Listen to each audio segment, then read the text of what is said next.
Hello everyone, আসসালামু আলাইকুম। সবাইকে ওয়েলকাম জানাচ্ছি আমাদের ভার্সিটি এ ইউনিট অ্যাডমিশন কোর্সের জটিল সংখ্যার ক্লাসে। সো আমাদের দ্বিতীয় পত্রের তৃতীয় চ্যাপ্টার, যেটা হচ্ছে আমাদের জটিল সংখ্যা, এবং এই জটিল সংখ্যার চ্যাপ্টারটা কিন্তু একদমই জটিল না, বরং যদি আমরা একটু মনোযোগ দিয়ে পড়ি, একটু বুঝে বুঝে পড়ি এবং ট্রিক্স অ্যাপ্লাই করে কোয়েশ্চেনগুলোকে সলভ করি, তাহলে জটিল সংখ্যার চ্যাপ্টারটা কিন্তু একদমই সরল হয়ে যাবে। সো এই জটিল সংখ্যার চ্যাপ্টারটা আশা করি তোমরা খুবই মনোযোগ দিয়ে পড়বা, এবং পরীক্ষায় কিন্তু এখান থেকে অবশ্যই কোয়েশ্চেন আসবে নিঃসন্দেহে। এবং এখান থেকে যে কোয়েশ্চেনগুলো আসে সেগুলো কিন্তু ইউজুয়ালি খুব একটা বড় হয় না। তার মানে হচ্ছে এখান থেকে যে প্রশ্নগুলো আসবে সেগুলো অবশ্যই আমাদেরকে অ্যান্সার করতে হবে এমসিকিউতে এবং রিটেনে, এবং তার সাথে সাথে অবশ্যই খেয়াল রাখতে হবে যেন আমরা ঠিক মতো অ্যান্সার করি, কারণ প্রশ্নগুলো ট্রিকি হয় এবং ট্রিকি প্রশ্নে আসলে ভুল করার সম্ভাবনা অনেক বেশি থাকে। সুতরাং আমি চেষ্টা করব আজকে ক্লাসে তোমাদেরকে সেই ট্রিকগুলো ধরা দেওয়ার জন্য, এবং কিভাবে তোমরা হচ্ছে একটু কঠিন প্রশ্নগুলো সলভ করতে পারবা সে সম্পর্কে নলেজ দেওয়ার চেষ্টা করবো। সো চলো আর দেরি না করে শুরু করে দিই। আমার নাম আকিব আহমেদ প্রত্যয়, আমি পড়াশোনা করছি ঢাকা বিশ্ববিদ্যালয়ের ট্রিপল ডিপার্টমেন্টে এবং ভার্সিটি এ ইউনিট সেগমেন্টের হিসেবে আছি হালকেনস্টাইনে। সো তোমাদের সাথে এর আগেও আমার দুটো ক্লাসে দেখা হয়েছে। সো আশা করছি এই ক্লাসটাও তোমরা অনেক মনোযোগ দিয়ে করবে, এবং ক্লাস শেষে যে কোনো সমস্যা তোমরা হালকেনস্টাইন ফ্যামিলি গ্রুপটাতে পোস্ট করতে পারো, কিংবা আমাকে এই নামে আমার ফেসবুক আইডি পেয়ে যাবে, পার্সোনালি নক দিয়েও জিজ্ঞেস করতে পারো। আমরা সবসময় তোমাদের প্রবলেম সলভ করার জন্য আসলে রেডি আছি। সো চলো আর দেরি না করে ক্লাস শুরু করা যাক। সো জটিল সংখ্যার বেশ কিছু কি বলে আমরা টপিক ভাগ করে নিছি অলরেডি। তো তার আগে আমি একটু বেসিক কথাবার্তা বলি, হ্যাঁ, একদম সরাসরি প্রশ্নে না গিয়ে একটু বেসিক কথাবার্তা বলে নিলে মনে হয় ভালোই হয়। সো যেটা হচ্ছে প্রথমত বলতে চাই আমি যে জটিল সংখ্যার উৎপত্তিটা কোথা থেকে হলো, এইটা দিয়ে আমি সমস্ত জটিল সংখ্যার ক্লাস শুরু করি। Academic, revision, test paper solving কিংবা অ্যাডমিশন, সব ক্লাসে আমি আসলে এটা দিয়ে শুরু করি। যে একটা সমীকরণ আমরা যদি লেখার চেষ্টা করি, সমীকরণটা দেখতে এরকম হবে যে x² + 1 = 0। এটা তোমরা সবাই জানো, এখন এতদিনে অবশ্যই তোমরা এটা দেখেছো। সো এই x² + 1 = 0 সমীকরণটা তুমি যদি সমাধান করতে চাও, তাহলে তুমি দেখতে পারলা যে x² = -1। তো এতদিন পর্যন্ত আমরা কি লিখতাম, যে এই পর্যন্ত এসে লিখতাম যে কি, যে তোমার সুতরাং x এর কি নেই, কোনো ভ্যালু নেই, কোনো কি নেই, ভ্যালু নেই। তো এইখানে একটা সমস্যা আছে যে কোনো ভ্যালু নেই আমরা যখন বলি, তখন অ্যাকচুয়ালি কোনো ভ্যালু নেই না বলে রিয়েল ভ্যালু নেই বলতে হবে, ঠিক আছে? অর্থাৎ কোনো বাস্তব মান এই x এর নেই। তো বাস্তব মান যদি না থাকে তাহলে কি মান আছে, যেটাকে আমরা বলতেছি কাল্পনিক মান আছে বা ইমাজিনারি মান আছে। কি মান আছে? ইমাজিনারি বা কাল্পনিক মান আছে, এটা আমরা বলতেছি। আচ্ছা, সো এই ইমাজিনারি মানটা কত, এইটা আমরা অ্যাকচুয়ালি এক্স্যাক্টলি জানি না। সেই জন্য আমরা কি করতেছি, আমরা বলতেছি যে আচ্ছা x এর ভ্যালু বেসিক্যালি √(-1). সো এই √(-1) কে ইমাজিনারি প্রথম অক্ষর i নামকরণ করে দেই, যে এই i হচ্ছে কি আমাদের কাল্পনিক সংখ্যা। i কে আমরা কি বলছি ভাইয়া? কাল্পনিক সংখ্যা। আচ্ছা, এখন কাল্পনিক সংখ্যাগুলোকে আমাদের নাম্বার লাইনে প্লেস করার একটা ওয়ে খুঁজতে হবে। তো আমাদের নাম্বার লাইনে আমরা জানি যে -∞ থেকে এই কোণার মধ্যে থাকে হচ্ছে -∞, আর এই কোণার মধ্যে থাকে হচ্ছে +∞, আর মাঝে থাকে হচ্ছে 0। এদিকে সমস্ত নেগেটিভ নাম্বার, এদিকে সমস্ত পজিটিভ নাম্বার। এই নাম্বার লাইনের মধ্যে আমরা ইমাজিনারি নাম্বার বা কাল্পনিক নাম্বারকে অ্যাকচুয়ালি কোথায় প্লেস করব, এটা নিয়ে একটা প্রশ্ন চলে আসে। তখন অ্যাকচুয়ালি সহজ বুদ্ধিটা যেটা, সেটা হচ্ছে কাল্পনিক নাম্বারগুলোকে আমরা y অক্ষ বরাবর প্লেস করে দেই। অর্থাৎ পুরো নাম্বার সিস্টেমের আগে এতদিন পর্যন্ত কাল্পনিক নাম্বার আসার আগ পর্যন্ত ছিল ওয়ান ডাইমেনশনাল, শুধুমাত্র এক্স অ্যাক্সিস বা একটা রেখার উপরে সমস্ত নাম্বারকে প্লেস করা যেত। বাট এখন যেহেতু কাল্পনিক সংখ্যা চলে আসছে, তাই আমরা এটাকে 2 ডাইমেনশনাল বানাই দিলাম, এবং আমাদের ওয়াই অক্ষ বরাবর সমস্ত কাল্পনিক সংখ্যাগুলোকে প্লেস করে দিলাম। যে এখানে 0, এদিকে i, তার উপরে 2i, তার উপরে 3i, আবার নিচের দিকে -i, -2i, এভাবে করে চলতে থাকবে। এখন কিছু কিছু গণিতবিদ আরেকটা খুব ইন্টারেস্টিং থিওরি প্রপোজ করলেন। তারা বললেন দুনিয়ার সমস্ত নাম্বারই অ্যাকচুয়ালি কাল্পনিক নাম্বার, ঠিক আছে? ব্যাপারটা অনেক উইয়ার্ড।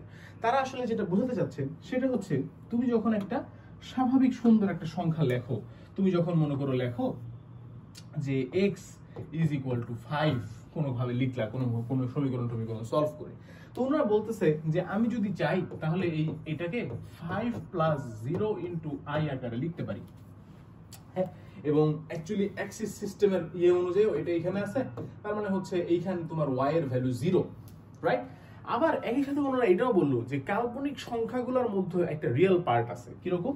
ধরো আমি কোনো জায়গাতে পাইলাম যে y = 5i, তো উনি তখন বলতে চাচ্ছে যে এটা হচ্ছে বেসিক্যালি 0 প্লাস 5i, এই 0 হচ্ছে এটা রিয়েল পার্ট, এবং যেহেতু রিয়েল পার্টটা মানে 0, সেই কারণে এটা হচ্ছে বেসিক্যালি এই y অক্ষের উপর আছে, মানে x এর পার্টটা 0 হলে সেটাকে আমরা বলি y অ্যাক্সিসে আছে, রাইট?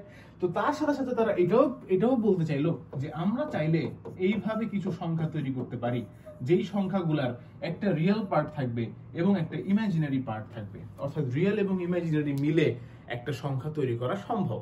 দেন আমরা এই যে রিয়েল এবং ইমাজিনারি মিলে যে সংখ্যাগুলোকে পেলাম, এই সংখ্যাগুলোকে আমরা নাম দিলাম কমপ্লেক্স নাম্বার বা জটিল সংখ্যা, অর্থাৎ একটা রিয়েল পার্টও আছে, একটা ইমাজিনারি পার্টও আছে। এখন আসলে আরো ইন্টারেস্টিং প্রশ্ন যে আচ্ছা এক্স অ্যাক্সিস বরাবর যদি সমস্ত রিয়েল নাম্বার হয় আর ওয়াই অ্যাক্সিস বরাবর যদি সমস্ত ইমাজিনারি নাম্বার হয়, তাহলে কমপ্লেক্স নাম্বারগুলোকে আমরা কোথায় প্লেস করব? তারা বলল যে ইটস ভেরি সিম্পল, যখনই এখানে ওয়ান ডাইমেনশনের জায়গায় টু ডাইমেনশন চলে আসছে, তখন অ্যাকচুয়ালি শুধু দুইটা রেখা না, বরং একটা প্লেন তৈরি হয়েছে এখানে, যে 2D প্লেন, এই টোটাল প্লেনের মধ্যে তুমি হাজার হাজার কোটি কোটি সংখ্যা অ্যাকচুয়ালি প্লেস করতে পারবা। যেমন 5 প্লাস 5i এর জন্য এই এক্স অ্যাক্সিস বরাবর 5 ঘর আসবো এবং ওয়াই অ্যাক্সিস বরাবর 5 ঘর যাব, দেন এখানে গিয়ে পাবো আমি 5,5। এটা কি নাম্বারের ভাষায় আমরা লিখবো 5 প্লাস 5i, এটা একটা কমপ্লেক্স নাম্বার না। সো এইভাবে প্রত্যেকটি জটিল সংখ্যার মধ্যে একটি রিয়েল পার্ট এবং একটি কমপ্লেক্স পার্ট থাকবে, যেটা বোঝার জন্য আমাদেরকে সবসময় নাম্বারগুলোকে এই ফরম্যাটে অর্থাৎ a প্লাস bi এই ফরম্যাটে নিয়ে আসতে হবে। যদি নাম্বারটা অন্য কোনো ফরম্যাটে থাকে তাহলেও আমরা এই ফরম্যাটেই নিয়ে আসব। বোঝা গেল? আশা করি বেসিক জিনিসপাতি বোঝা গেছে। এর সাথে সাথে আমাদের আরো একটা জিনিস আছে, সেটাকে আলাদা টপিক হিসেবেই রাখছি, আলাদা টপিক হিসেবেই পড়াবো। তাহলে আপাতত আমরা জাস্ট জানলাম যে এটা হচ্ছে কিসের ফরম্যাট ভাইয়া? জটিল সংখ্যা বা কমপ্লেক্স নাম্বারের ফরম্যাট। ক্লিয়ার? তাহলে যে কোনো কমপ্লেক্স নাম্বার যদি এই ফরম্যাটে আসে, সেখানে আমাদের এই a হচ্ছে গিয়ে রিয়েল নাম্বার এবং b হচ্ছে গিয়ে ইমাজিনারি নাম্বার। আশা করি বোঝা গিয়েছে। ওকে, চলো এইবার আমাদের যে ঢাকা বিশ্ববিদ্যালয়ে যে প্রশ্নটা আসছে সেটার দিকে আমরা একটু তাকাই। এই প্রশ্নে বলা হচ্ছে যে z equal to -4 plus 3i divided by i, এইটার কাল্পনিক অংশ কোনটা? তাহলে আমরা যদি সংখ্যাটাকে একটু এদিকে লিখি, তাহলে আমরা দেখতে পাচ্ছি z equal to -4 plus 3i, টোটালটা আবার ডিভাইডেড বাই i। তাহলে দেখো ভাইয়া, সমস্যাটা হচ্ছে যে আমরা এতক্ষণ ধরে জেনে আসলাম যে যে কোনো একটি কাল্পনিক সংখ্যা বা কাল্পনিক যে কোনো একটি জটিল সংখ্যা হচ্ছে z equal two a plus bi ফরম্যাটে থাকতে হবে, কিন্তু এখানে সেই ফরম্যাটটা এখানে মেইনটেইন করা হচ্ছে না। তাহলে আমাদের কি করতে হবে ভাইয়া? সামহাউ এই ফরম্যাটটা আমাদেরকে নিয়ে আসতে হবে, এবং নিয়ে আসার জন্য আসলে অনেকগুলা বুদ্ধি আছে, বাট এই মুহূর্তে এইখানে সবচেয়ে সহজ বুদ্ধি কি জানো তো? জানো? দেখো, আমি যদি উভয় পাশকে উভয় মানে ডেনোমিনেটর এবং নিউমারেটর, লব এবং হর দুজনকেই যদি আমি i দিয়ে গুণ করি, তাহলে দেখো তো কি হয়। দুটোকে যদি আমি i দিয়ে গুণ করি তাহলে অ্যাকচুয়ালি কি হচ্ছে? দুটোকে i দিয়ে গুণ করলে উপরে হয়ে যাচ্ছে -4i প্লাস 3i স্কোয়ার এবং নিচে হয়ে যাচ্ছে i স্কোয়ার। সবসময় মনে রাখবা, যে কোনো জটিল সংখ্যাকে এক্সপ্রেস করার জন্য কিংবা ফরম্যাটটাকে ঠিকমতো ফরম্যাটে আনার জন্য i স্কোয়ারের গুরুত্ব অপরিসীম। কেন? কারণ i স্কোয়ার মানে হচ্ছে -1, আর মানে এই i কে আমি এখন রিপ্লেস করতে পারবো -1 দিয়ে, i স্কোয়ার কে ইনফ্যাক্ট। তাহলে এখানে একটা -1 চলে আসবে, নিচেও একটা -1 চলে আসবে। তাহলে আমি যদি লিখি যে এই -1টা যদি উপর দিয়ে দেই, তাহলে এটা হয়ে যাবে 4i আর এটা হয়ে যাবে শুধু 3। তাহলে এবার দেখো, এটাকে আমি কিন্তু কি মানে 3 প্লাস 4i এইভাবে লিখতে পারতেছি, যেখানে এটা হচ্ছে আমাদের রিয়েল পার্ট আর এটা হচ্ছে আমাদের ইমাজিনারি পার্ট। দুটো পার্ট কিন্তু আলাদা হয়ে গেছে। ওকে, তাহলে এখন ভাইয়া সবসময় কি আমরা i দিয়ে গুণ দিব? না, বাট বেশিরভাগ সময়ই কিছু একটা জিনিস গুণ দিতে হয় উপরে এবং নিচে, যার মাধ্যমে তুমি আসলে কি পাবা? খুব ইজিলি একটা সংখ্যা পেয়ে যাবা। বোঝা গেল? আচ্ছা, তাহলে এখানে আমাদের প্রশ্ন ছিল যে কাল্পনিক অংশ কোনটা? কাল্পনিক অংশ হচ্ছে এখানে আমাদের 4। ঠিক আছে, কাল্পনিক অংশটা কত ভাইয়া? 4। সুতরাং আমাদের অ্যান্সার হচ্ছে ভাইয়া 4, সলিউশন বি। বোঝা গিয়েছে আশা করি। যে কোনো ধরনের প্রবলেম আমরা এই ধরনের আসলে চেষ্টা করবো সবসময় a প্লাস ib বা a প্লাস bi এই ফরম্যাটে নেওয়ার জন্য, দেন আমাদের অঙ্কটা একদমই সহজ হয়ে যাবে। ওকে, তাহলে এবার আমাদের টাইপ 1-এ আসি, মানে মূল আলোচনা বা মূল যেখান থেকে বেশিরভাগ প্রশ্ন হয় ঢাকা বিশ্ববিদ্যালয়ে কিংবা অন্যান্য বিশ্ববিদ্যালয়ে, সেই জায়গাটাতে চলে আসি। এইখানে আমরা যেটা আসলে লিখতে চাচ্ছি সেটা হচ্ছে মডুলাস এবং আর্গুমেন্ট নামে দুটো জিনিস আমরা এখানে প্রেজেন্ট করতে চাচ্ছি, যেটা হয়তো তোমরা অলরেডি জানো, যেহেতু তোমরা এইচএসসির জন্য পড়াশোনা করে আসছো। সো আমাদের সেই 2D প্লেনটাতে আমরা আরেকবার চলে যাই, যেখানে আমাদের এক্স এবং ওয়াই অক্ষ আছে, এটা রিয়েল এবং এটা ইমাজিনারি অক্ষ, এবং এই অক্ষের মাঝখানে আছে 0 এবং চারিদিকে সংখ্যাগুলো আছে। তো যে কোনো একটা সংখ্যা যেটা নিয়ে আমরা আলোচনা করছিলাম যে 5 + 5i, এটার আসলে কোঅর্ডিনেটটা হচ্ছে 5,5, তাই না? তো আমরা যখন একটা বিন্দু নিয়ে আলোচনা করতাম সরলরেখা চ্যাপ্টারে, সেই বিন্দুটার মূল বিন্দু থেকে দূরত্ব আমরা মেইনটেইন করতাম, তাই না? মূল বিন্দু থেকে দূরত্ব আমরা বের করতে পারতাম বেসিক্যালি। তো মূল বিন্দু থেকে যে দূরত্ব বের করতাম সেইটার একটা ফর্মুলা ছিল, তোমাদের মনে আছে কিনা, যে এটা যদি আর হয়, তাহলে আমরা একটা এখানে কাল্পনিক একটা ত্রিভুজ চিন্তা করি, যে এদিকে x পরিমাণ গেছে, এদিকে y পরিমাণ উপরে উঠছে। তার মানে আমরা লিখতে পারবো যে পিথাগোরাসের সূত্র অনুযায়ী r² = x² + y², রাইট?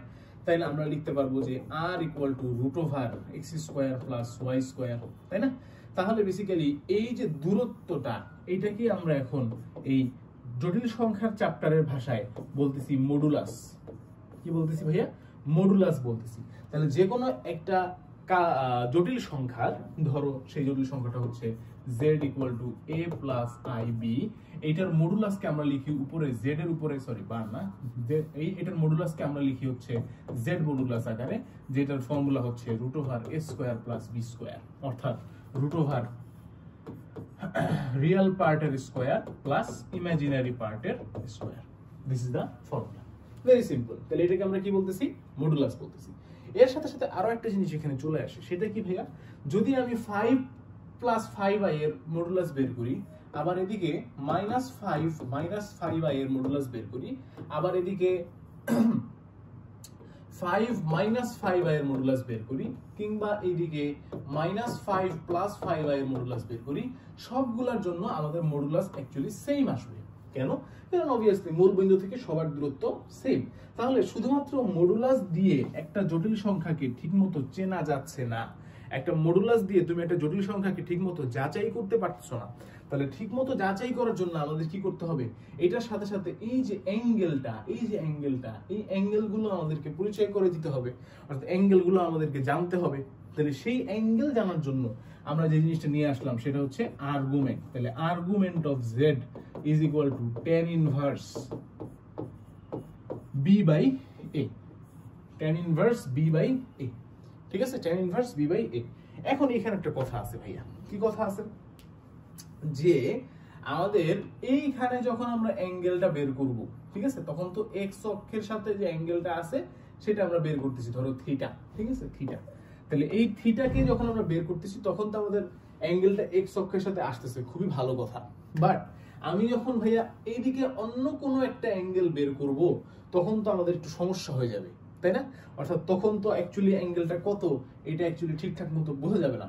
আবার যখন আমি এইটা বের করব, মাইনাস মাইনাস কাটাকাটি হয়ে যাবে। অর্থাৎ তুমি যদি এই প্রথমটার এইখানে যদি আমি আর্গুমেন্ট বের করি, তাহলে আমি পাবো tan inverse 5/5 = কত? 1 পাইলাম।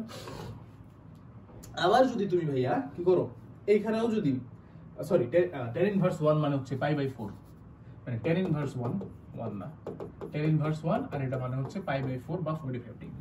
আবার তুমি যখন ভাইয়া এইটার আর্গুমেন্ট বের করতে চাচ্ছ, থিটা = tan inverse -5/-5, এখানেও তো অ্যাকচুয়ালি ঘুরে ফিরে চলে আসতেছে tan inverse 1, তার মানে এটার অ্যানসার তো হয়ে যাচ্ছে π/4, তাই না? তাহলে এইটার আর্গুমেন্ট আর এইটার আর্গুমেন্ট কি সেম? দুইটা আর্গুমেন্ট কি অ্যাকচুয়ালি সেম? না, অবশ্যই দুইটা আর্গুমেন্ট সেম হতে পারবে না, ডিফারেন্স থাকতে হবে। তাহলে ডিফারেন্সটা ক্রিয়েট করার জন্য আমরা অ্যাকচুয়ালি কি করতে পারি, এটা নিয়ে একটা আলোচনা দরকার, তাই না? যে ডিফারেন্সটা ক্রিয়েট করার জন্য অ্যাকচুয়ালি আমরা কি করতে পারি। তো সবসময় আমাদেরকে যেটা দেখতে হবে ভাইয়া, খুবই সিম্পল, সেটা হচ্ছে যে এই জটিল সংখ্যাটা কোন চতুর্ভাগে আছে এটা আমরা আগে জাজ করব। আমি জানি তোমাদের অনেক বই পুস্তকে হচ্ছে একটা ফর্মুলার একটা টেবিল দিয়ে দেয়, ঠিক আছে? আমি অনেক ক্লাসে, একাডেমিক ক্লাসে বা রিভিশন ক্লাসে এভাবে পড়াইছি। বাট আজকে আমি যে জিনিসটা দেখাবো সেটা হচ্ছে অ্যাডমিশনের জন্য খুব কাজে লাগবে, ঠিক আছে? খুব ভালো করে দেখো। আমি দরকার একটা নতুন স্লাইড নিয়ে পড়াই, অথবা এটাকে কি ডুপ্লিকেট করা যায়? এটা না তো, এটা হ্যাঁ ডুপ্লিকেট করা যাবে।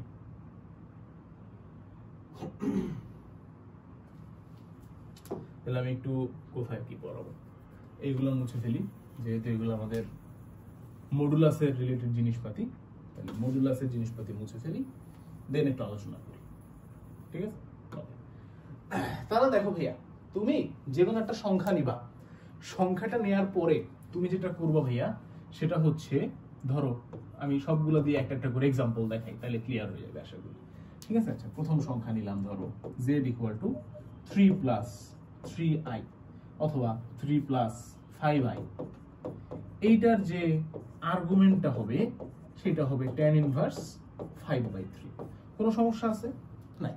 প্রথম চতুর্ভাগে যখন হবে তখন তার নিয়ে কোনো আপত্তি নেই, যা আছে তাই, রাইট? ওকে, এবার আসি যে সংখ্যাটা যদি চেঞ্জ হয়, আচ্ছা 5 দিয়ে কি দেখা যায়? আচ্ছা না থাক, দেখাই, সমস্যা নেই।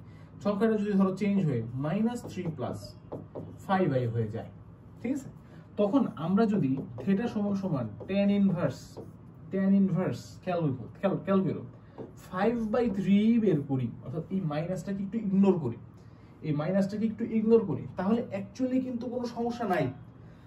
সমস্যাটা হচ্ছে আমরা এই জায়গার অ্যাঙ্গেলটা পাচ্ছি, বাট আমাদের দরকার এই অ্যাঙ্গেলটা। আমি কি বুঝাতে পারছি কথাটা? আমার দরকার পজিটিভ এক্স অ্যাক্সিসের সাথে যে অ্যাঙ্গেলটা আছে সেইটা, বাট আমি পাচ্ছি হচ্ছে এই যে শেড করে দিলাম, এই জায়গার যে শেড করা জায়গাটা, এই অ্যাঙ্গেলটা। কারণ যখন আমি অ্যাকচুয়ালি মাইনাসটিকে ইগনোর করতেছি, তখন আমার ক্যালকুলেটর কিংবা আমার ক্যালকুলেশন এটা বুঝতেছে না যে ও কোন চতুর্ভাগে আছে, ও জাস্ট বুঝতেছে এক্স অ্যাক্সিসের সাথে এই অ্যাঙ্গেলটা ক্রিয়েট করতেছে। তাহলে আমি কি করব ভাইয়া? আমি জাস্ট দেখো তো ভাইয়া, এই যে শেড করা পার্টটা, এটা কি টোটাল 180 থেকে যদি শেড করা পার্টটা বিয়োগ করে দেই, তাহলে কি আমি অ্যাকচুয়াল পজিটিভ এক্স অ্যাক্সিসের সাথে অ্যাঙ্গেলটা পেয়ে যাচ্ছি না? এই 180 থেকে যদি শেড করা পার্টটা বাদ দিয়ে দিই, তাহলে কি আমি আসলে অ্যাঙ্গেলটা পেয়ে যাচ্ছি না? তাহলে যখনই তুমি দেখবা ভাইয়া এটা দ্বিতীয় চতুর্ভাগে আছে, কোন চতুর্ভাগ? দ্বিতীয় চতুর্ভাগ, তখন তুমি অ্যাকচুয়ালি কি করবা? এইটা লিখবা, তবে তার আগে একটা জিনিস অ্যাড করবা, সেটা হচ্ছে থিটা সমান পাই মাইনাস tan ইনভার্স 5/3। পাই মাইনাস tan ইনভার্স 5/3। কেন পাই মাইনাস করলাম? কারণ 180 থেকে এটা বিয়োগ দিতে হবে। বুঝলাম। এবার আসো, যদি আমাদের এটা z = -3 - 5i হয়, -3 - 5i মানে কোন চতুর্ভাগ ভাইয়া? এই যে তৃতীয় চতুর্ভাগ। তখন যদি আমি কিছু চিন্তা ভাবনা না করে থিটা সমান tan ইনভার্স 5/3 লিখে দেই, তাহলে আমি কোন অ্যাঙ্গেলটা পাবো? আমি এইখানের এই শেড করা অ্যাঙ্গেলটা পাবো। ইরেজ করি নালে, ওহো আমার তো এটাও ইরেজ হয়ে যাবে। আচ্ছা, আমি পাবো হচ্ছে, কালার চেঞ্জ করে দেখাই, আমি পাবো হচ্ছে এই যে রেড মার্ক করা এই ছোট্ট অ্যাঙ্গেলটা, এই অ্যাঙ্গেলটা পাবো। বাট আমি কি এই অ্যাঙ্গেলটা চাই? না, আমি চাচ্ছি পজিটিভ এক্স এর সাথে যে টোটাল অ্যাঙ্গেলটা আছে সেটা। তাহলে একটু চিন্তা করে দেখো তো ভাইয়া, এখান থেকে এই পর্যন্ত, এই যে এখান থেকে এই পর্যন্ত এইটুক কি পাই বা 180 না? তার সাথে যদি আমি এই ছোট অ্যাঙ্গেলটা যোগ করে দেই, তাহলে আমার সমস্যার সমাধান হয়ে যাচ্ছে না? হয়ে যাচ্ছে কিনা? তাহলে তুমি যখনই দেখবা যে ভাইয়া এই সংখ্যাটা তৃতীয় চতুর্ভাগে আছে, তখন তুমি আর কোনো চিন্তা ভাবনা না করে সিম্পলি যেই কাজটা করবা সেটা হচ্ছে ভাইয়া কি করবা? পাই এর সাথে এই জিনিসটা যোগ করে দিবা, tan ইনভার্স 5/3 পাই এর সাথে যোগ করে দিবা। বুঝলাম। ওকে, লাস্ট z = কি আছে? এই পাশে আসতে পারে, তাহলে কি আসবে? 3i - 5i, সরি 3 - 5i, তাহলে এটা কোন চতুর্ভাগে আছে ভাইয়া? চতুর্থ চতুর্ভাগে আছে। তাহলে একটু চিন্তা করে দেখো তো ভাইয়া, যে আমি যদি সরাসরি লিখি যে থিটা সমান tan ইনভার্স 5/3, আমি যদি সরাসরি লিখি থিটা সমান tan ইনভার্স 5/3, তাহলে আসলে কোন অ্যাঙ্গেলটা বের করবে ওরা আসলে বের করবে ভাইয়া, কোন কালার নিব? কালারই শেষ আমার। আমি আসলে এই অ্যাঙ্গেলটা কোনটা বের হবে ভাইয়া? এই ছোট্ট অ্যাঙ্গেলটা বের হবে না? হ্যাঁ, যেহেতু আমরা এক্স অ্যাক্সিসের সাথে চিন্তা ভাবনা করতেছি, এক্স অ্যাক্সিসের সাথে চিন্তা ভাবনা করতেছি। এখন এই যে অ্যাঙ্গেলটা বের হইলো, মনে করো আমার বের হইলো, এটা তো জাস্ট এক্স অ্যাক্সিসের সাথে একটা অ্যাঙ্গেল, বাট আমার কি দরকার? আমার দরকার পজিটিভ এক্স অ্যাক্সিসের সাথে যে অ্যাঙ্গেলটা আছে সেটা, তাই না? তাহলে আমরা এখানে সিম্পলি কি করতে পারি? একটু চিন্তা করে দেখো, আমরা যদি লিখি যে টোটালটা হচ্ছে কি 2π, এর থেকে জাস্ট এই অ্যাঙ্গেলটুকু বাদ যাবে, তাহলেই তো পজিটিভ এক্স অ্যাক্সিসের সাথে অ্যাঙ্গেলটা চলে আসবে। এই অ্যাঙ্গেলটা তাহলে টোটাল 2π থেকে বিয়োগ করতে হবে। তাহলে আমরা এখানে লিখতে পারবো, অ্যাকচুয়ালি এটা লিখবো না, আমরা কি লিখবো? থিটা সমান 2π - tan ইনভার্স 5/3, 2π - tan ইনভার্স 5/3। বুঝলাম। তাহলে ত্রিকোণমিতিক নলেজটা এখানে আমাদেরকে ইউজ করতে হবে, যে অ্যাঙ্গেলগুলো কিভাবে কাজ করে, তাহলে আমরা এখানে বুঝতে পারবো। আরো একটু কথা আছে।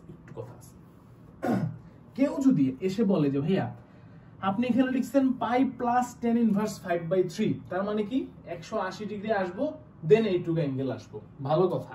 আমি যদি একটু ডিফারেন্ট ওয়েতে লিখি ভাইয়া, কেউ যদি এসে আমাকে চ্যালেঞ্জ করে যে ভাইয়া আমি লিখতে চাচ্ছি মাইনাস পাই প্লাস টেন ইনভার্স 5/3, মাইনাস পাই প্লাস টেন ইনভার্স 5/3, তাহলে কি আপনার কোনো আপত্তি আছে? তাহলে একটু চিন্তা করি যে ও আসলে কি বলতে চাচ্ছে। এই তো মাইনাস পাই মানে কি, এই দিকে এই পর্যন্ত যাব, মাইনাস 180 পর্যন্ত যাব, গেলাম, প্লাস টেন ইনভার্স 5/3 প্লাস এইটুকু আসবো, এই যে এইটুকু, দেন এখানেও কি বেসিক্যালি এই যে এই অ্যাঙ্গেলটুকু কি ইন্ডিকেট করতেছে না উল্টা দিক থেকে? এটাও তো তোমার কি এক্স অ্যাক্সিসের সাথে ইন্ডিকেট করতেছে না? হ্যাঁ, নরমালি আমাদের পজিটিভ এক্স অ্যাক্সিসের সাথে ইন্ডিকেট করার কথা, যেটা হচ্ছে এইটা, বাট কেউ যদি এই পাশ থেকেও আসতে চায়, পজিটিভ এক্স অ্যাক্সিস থেকে এদিক দিয়ে আসবো, সেও কিন্তু আসতে পারে। তাহলে পাই প্লাস টেন ইনভার্স 5/3 যে কথা, মাইনাস পাই প্লাস টেন ইনভার্স 5/3 একই কথা, অ্যাঙ্গেল একই ইন্ডিকেট হচ্ছে। এটা কি তোমরা বুঝতে পারছো কিনা দেখো, অবশ্যই একই অ্যাঙ্গেল, ঠিক আছে? একটা এদিক দিয়ে ঘুরে আসবে আর একটা এদিক দিয়ে ঘুরে আসবে, ঠিক আছে? আবার দেখো কেউ যদি এত কষ্ট না করে সিম্পলি লেখে যে ভাইয়া মাইনাস টেন ইনভার্স 5/3, এই 2 পাই আমি লিখবই না, তাকেও তুমি আটকাতে পারবে না। কেন? কারণ প্লাস টেন ইনভার্স 5/3 হলো এটা হলো প্লাস টেন ইনভার্স 5/3, তাহলে এই পাশেরটা কি মাইনাস টেন ইনভার্স 5/3? অবশ্যই। তাহলে এইটাকে আমরা কি লিখতে পারবো, বেসিক্যালি মাইনাস লিখতে পারবো। জাস্ট সিম্পলি যদি কেউ লেখে মাইনাস টেন ইনভার্স 5/3, তাকেও তুমি আটকাতে পারবে না, কারণ এটাও এই অক্ষের সাথেই, পজিটিভ এক্স অ্যাক্সিসের সাথেই অ্যাঙ্গেল দেখাচ্ছে। বোঝা গেছে? আর এই দুইটা নিয়ে এরকম কোনো ইস্যু নাই। ওকে, তাহলে দুই ভাবে প্রেজেন্ট করা যায়। একটা হচ্ছে সব সময় আমরা পজিটিভ অ্যাঙ্গেলে থাকতে চাচ্ছি, পজিটিভ এক্স অ্যাক্সিস থেকে দেখাতে যাচ্ছি, যেটা আমি প্রথমবার লিখছিলাম, এটা আর এটা কালার লেখাগুলো। সেকেন্ডটা হচ্ছে আমরা মিনিমাম অ্যাঙ্গেল বের করতে চাচ্ছি। মিনিমাম অ্যাঙ্গেল বের করার জন্য হচ্ছে এই সাদা লেখাটা আর এই সাদা লেখাটা কাজে লাগে। দুইভাবেই এমসিকিউতে অপশন থাকতে পারে, তবে একসাথে দুইটা থাকবে না, কারণ দুইটাই রাইট। ঠিক আছে? দেখো, চিন্তা করে দেখো, বেসিক্যালি তোমাকে এখানে ইন্ডিকেট করতে হবে একটা অ্যাঙ্গেল। আর্গুমেন্ট মানে কি? একটা অ্যাঙ্গেল। তাহলে অ্যাঙ্গেল বোঝানোর জন্য তুমি যেভাবে ঘুরে ফিরে বোঝাও, কোনো সমস্যা নাই, ওই পার্টিকুলার অ্যাঙ্গেলটা ইন্ডিকেট হচ্ছে কিনা এটাই হলো মেইন ইস্যু। ঠিক আছে?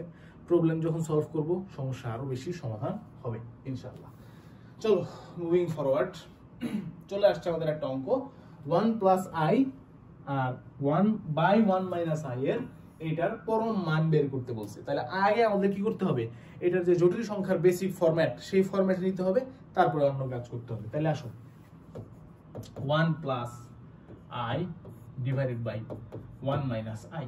ওকে, তো আমরা যদি উপরে নিচে 1 প্লাস আই দিয়ে গুণ করলাম, হ্যাঁ, 1 প্লাস আই দিয়ে গুণ করলাম, তাহলে আমরা উপরে পাবো 1 plus 2i plus I square, আর নিচে পাবো 1 minus I square, A plus B minus B format. উপরে আমরা আরো লিখতে পারবো 1 প্লাস 2i মাইনাস 1, কারণ আই স্কোয়ার মানে মাইনাস 1, আর নিচে লিখতে পারবো 1 মাইনাস মাইনাস 1। তাহলে বেসিক্যালি উপরে থাকবে শুধুমাত্র 2i, আর নিচে থাকবে হচ্ছে 1 মাইনাস মাইনাস আই মানে 1 প্লাস 1 মানে 2, এবং সবশেষ থাকলো আমাদের শুধুমাত্র আই। সবাই এই ক্যালকুলেশনটুকু বুঝতে পারছো কিনা একটু দেখো। উপরে নিচে 1 প্লাস আই দিয়ে গুণ দিলাম, উপরে 1 প্লাস আই দুইটা হওয়ার ফলে 1 প্লাস আই হোল স্কোয়ারের ফর্মুলা অনুযায়ী 1 plus 2i plus I square হলো, এবং নিচে a plus b time energy formula অনুযায়ী a square minus b square হলো। এই আই স্কোয়ারকে লিখতে পারি -1, উপরে আই স্কোয়ারকে লিখতে পারি -1। 1 মাইনাস 1 কাটাকাটি কি, উপরে থাকলো শুধু 2i, এবং নিচে 1 প্লাস 1 হয়ে গেল হলো 2, 2 কাটা থাকলো শুধু i। তাহলে i এর যে পরম মান বা মডুলাস, সেটা হচ্ছে ভাই আমাদের কত? 1, কোনো সন্দেহ নাই, √1 স্কয়ার মানে কি 1। এটাই হচ্ছে আমাদের অ্যানসার। ইজি ম্যাথ, একদম ইজি। তোমাদের মনে একটা প্রশ্ন করতে পারে, ভাইয়া আগেরবার যখন আমরা একটা ভেজাল মার্কা ফাংশনকে আইডিয়াল ফরম্যাটে নিছিলাম জটিল সংখ্যার, তখন আমরা আই দিয়ে উপরে নিচে গুণ করছিলাম, আই ছিল ওইবার নিচে, অর্থাৎ নিচেরটা দিয়ে উপরে নিচে গুণ করছিলাম, এবার উপরটা দিয়ে উপরে নিচে গুণ করলাম। কেন?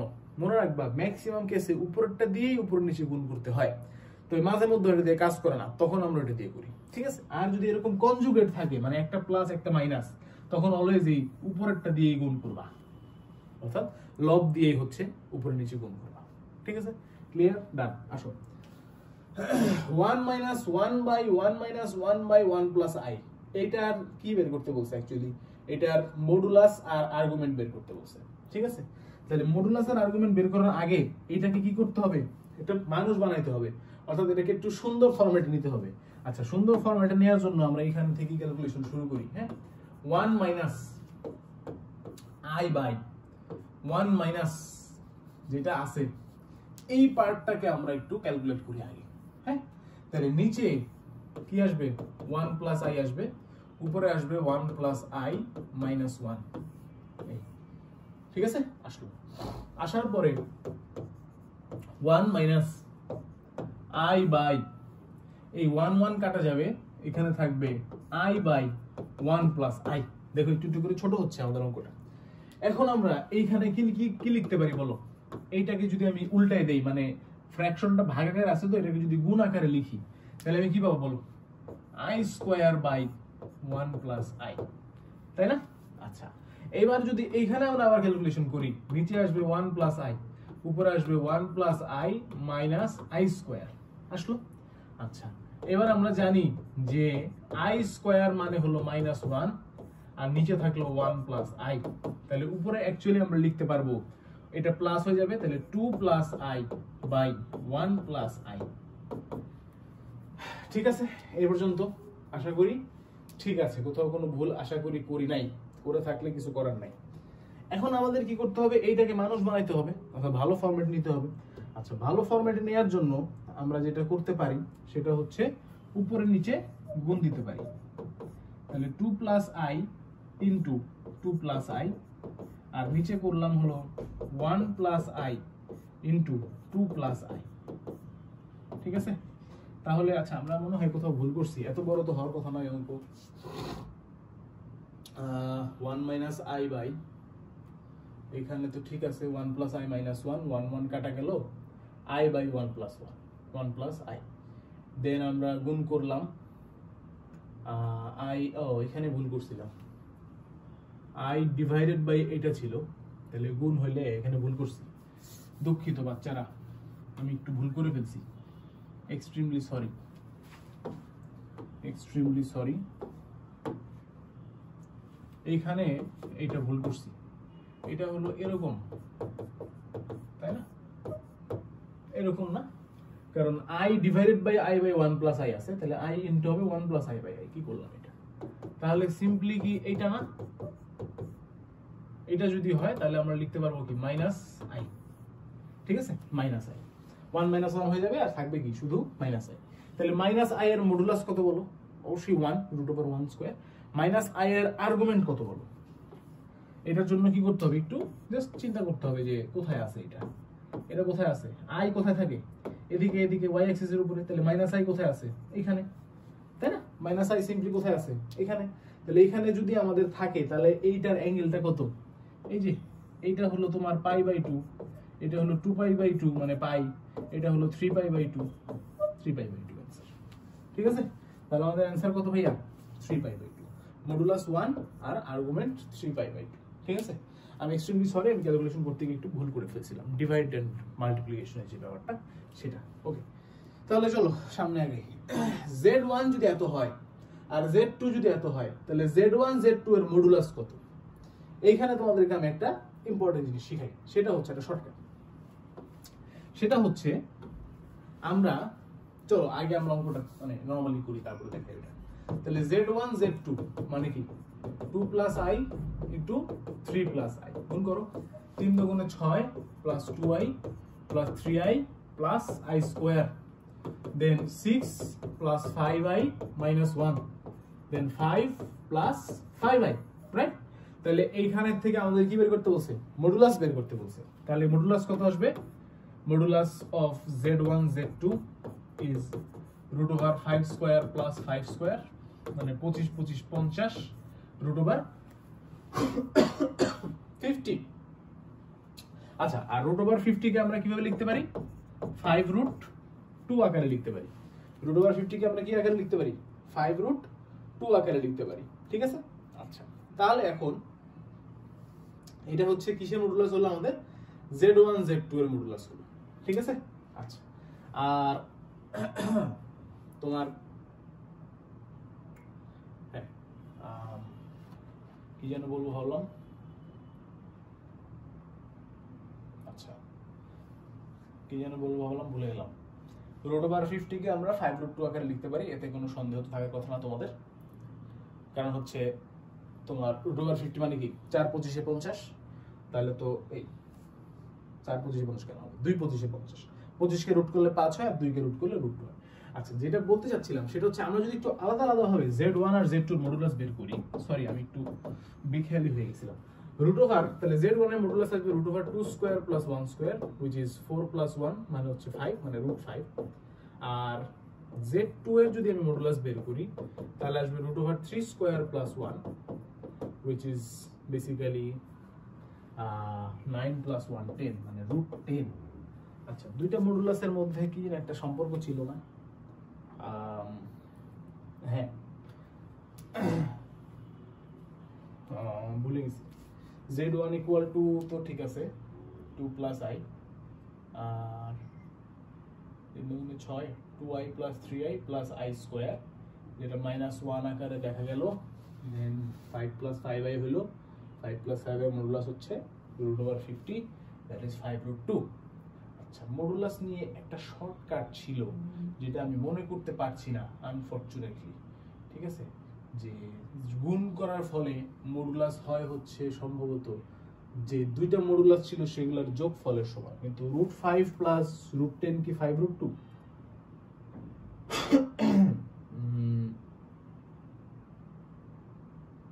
না, সেটা তো আমরা বলতে পারবো না, তাই না?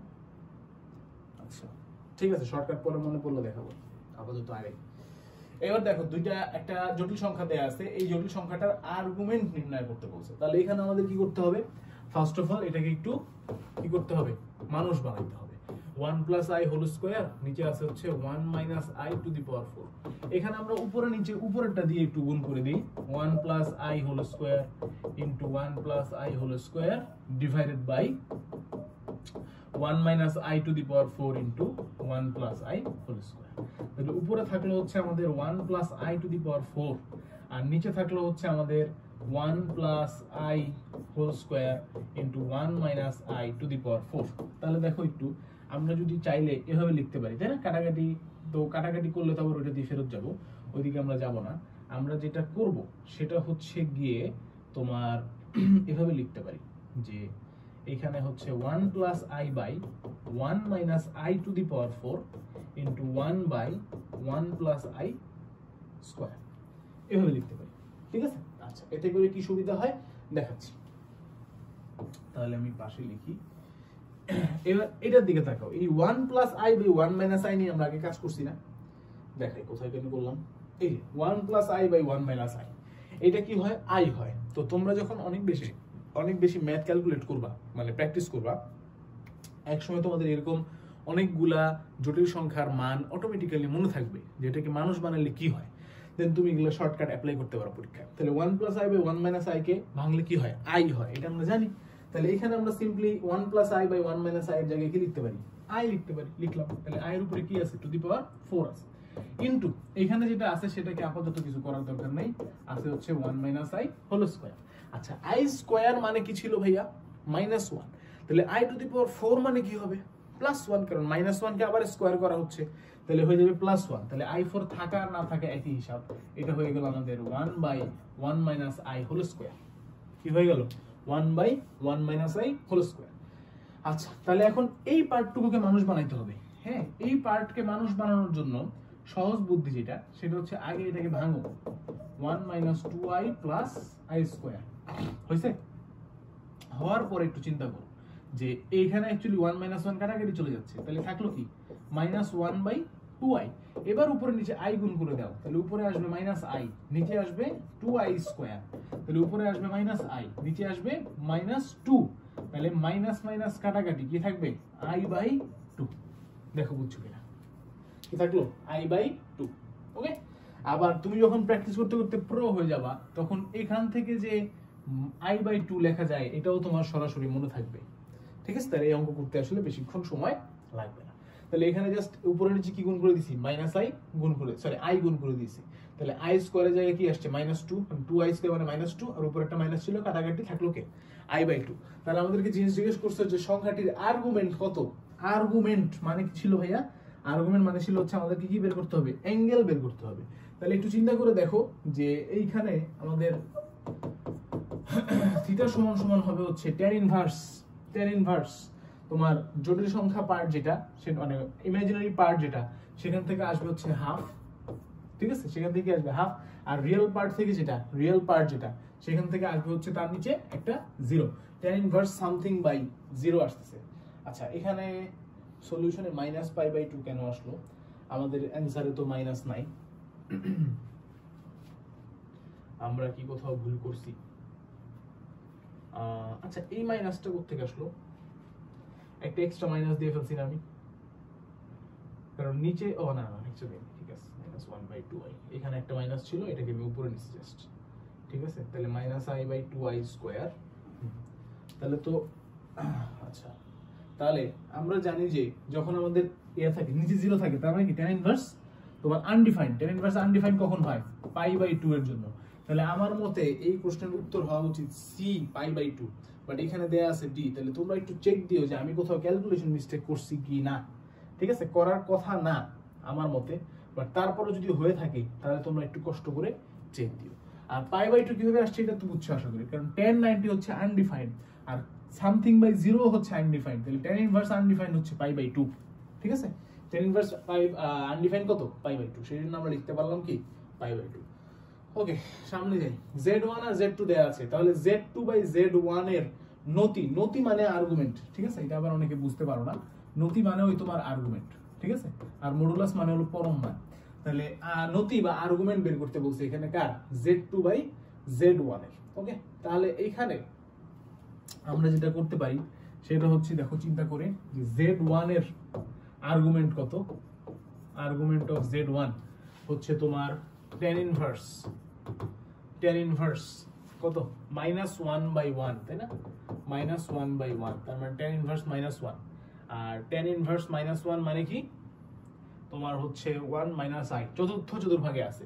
তাহলে আমরা সিম্পলি লিখতে পারি -π/4। আর আর্গুমেন্ট অফ z2 যেটা, সেটা হচ্ছে tan ইনভার্স 1/√3। আর tan ইনভার্স 1/√3 কখন হয় ভাইয়া, tan ইনভার্স 1/√3 হয় হচ্ছে π/3 তে, তাই না, π/3 তে। তাহলে এখানে আমরা লিখতে পারি হচ্ছে π/3।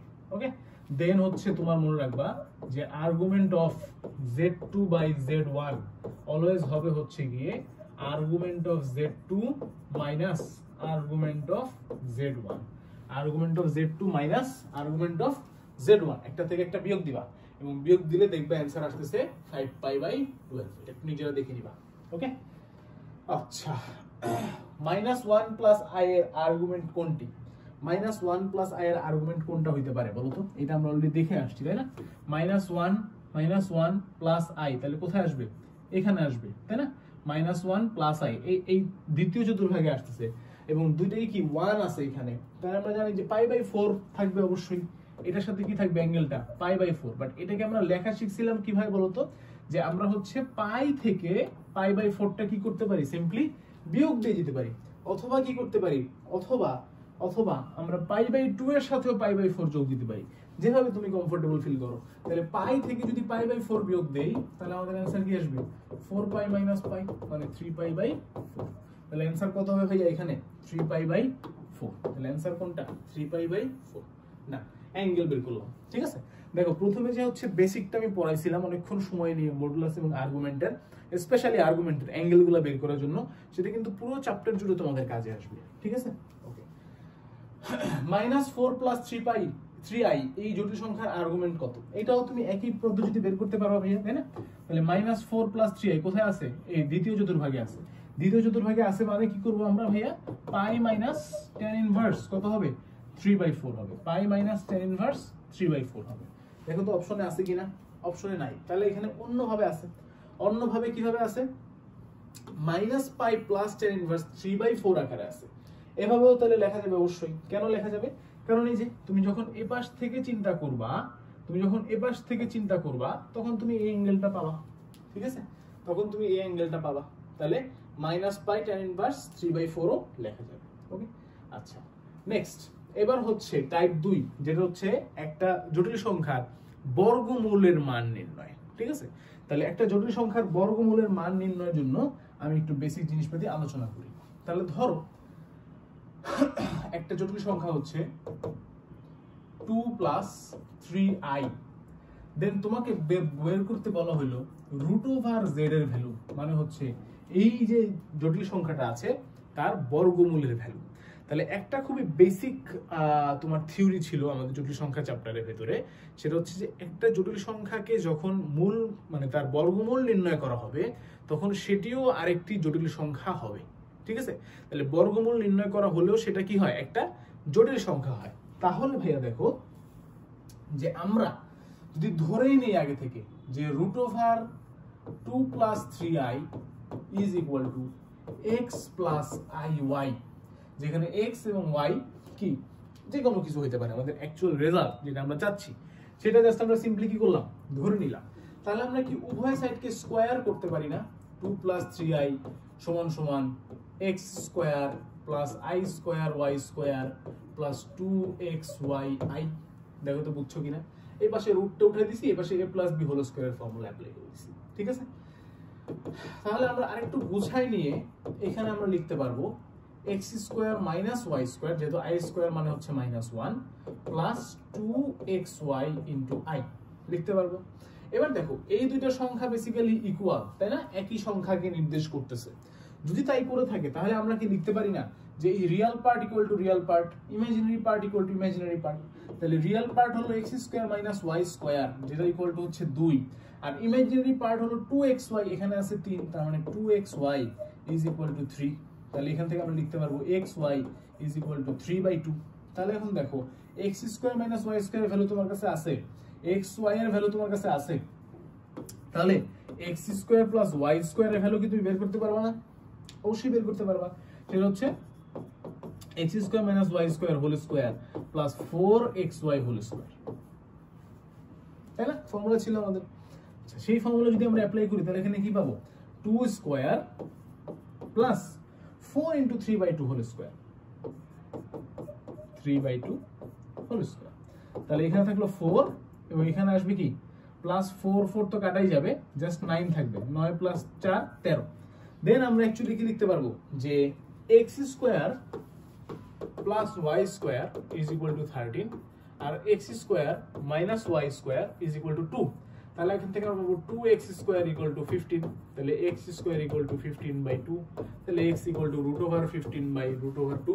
দেন আমরা x এর একটা ভ্যালু পাবো, এটাকে আবার বসায় কি y এরও একটা ভ্যালু পাবো।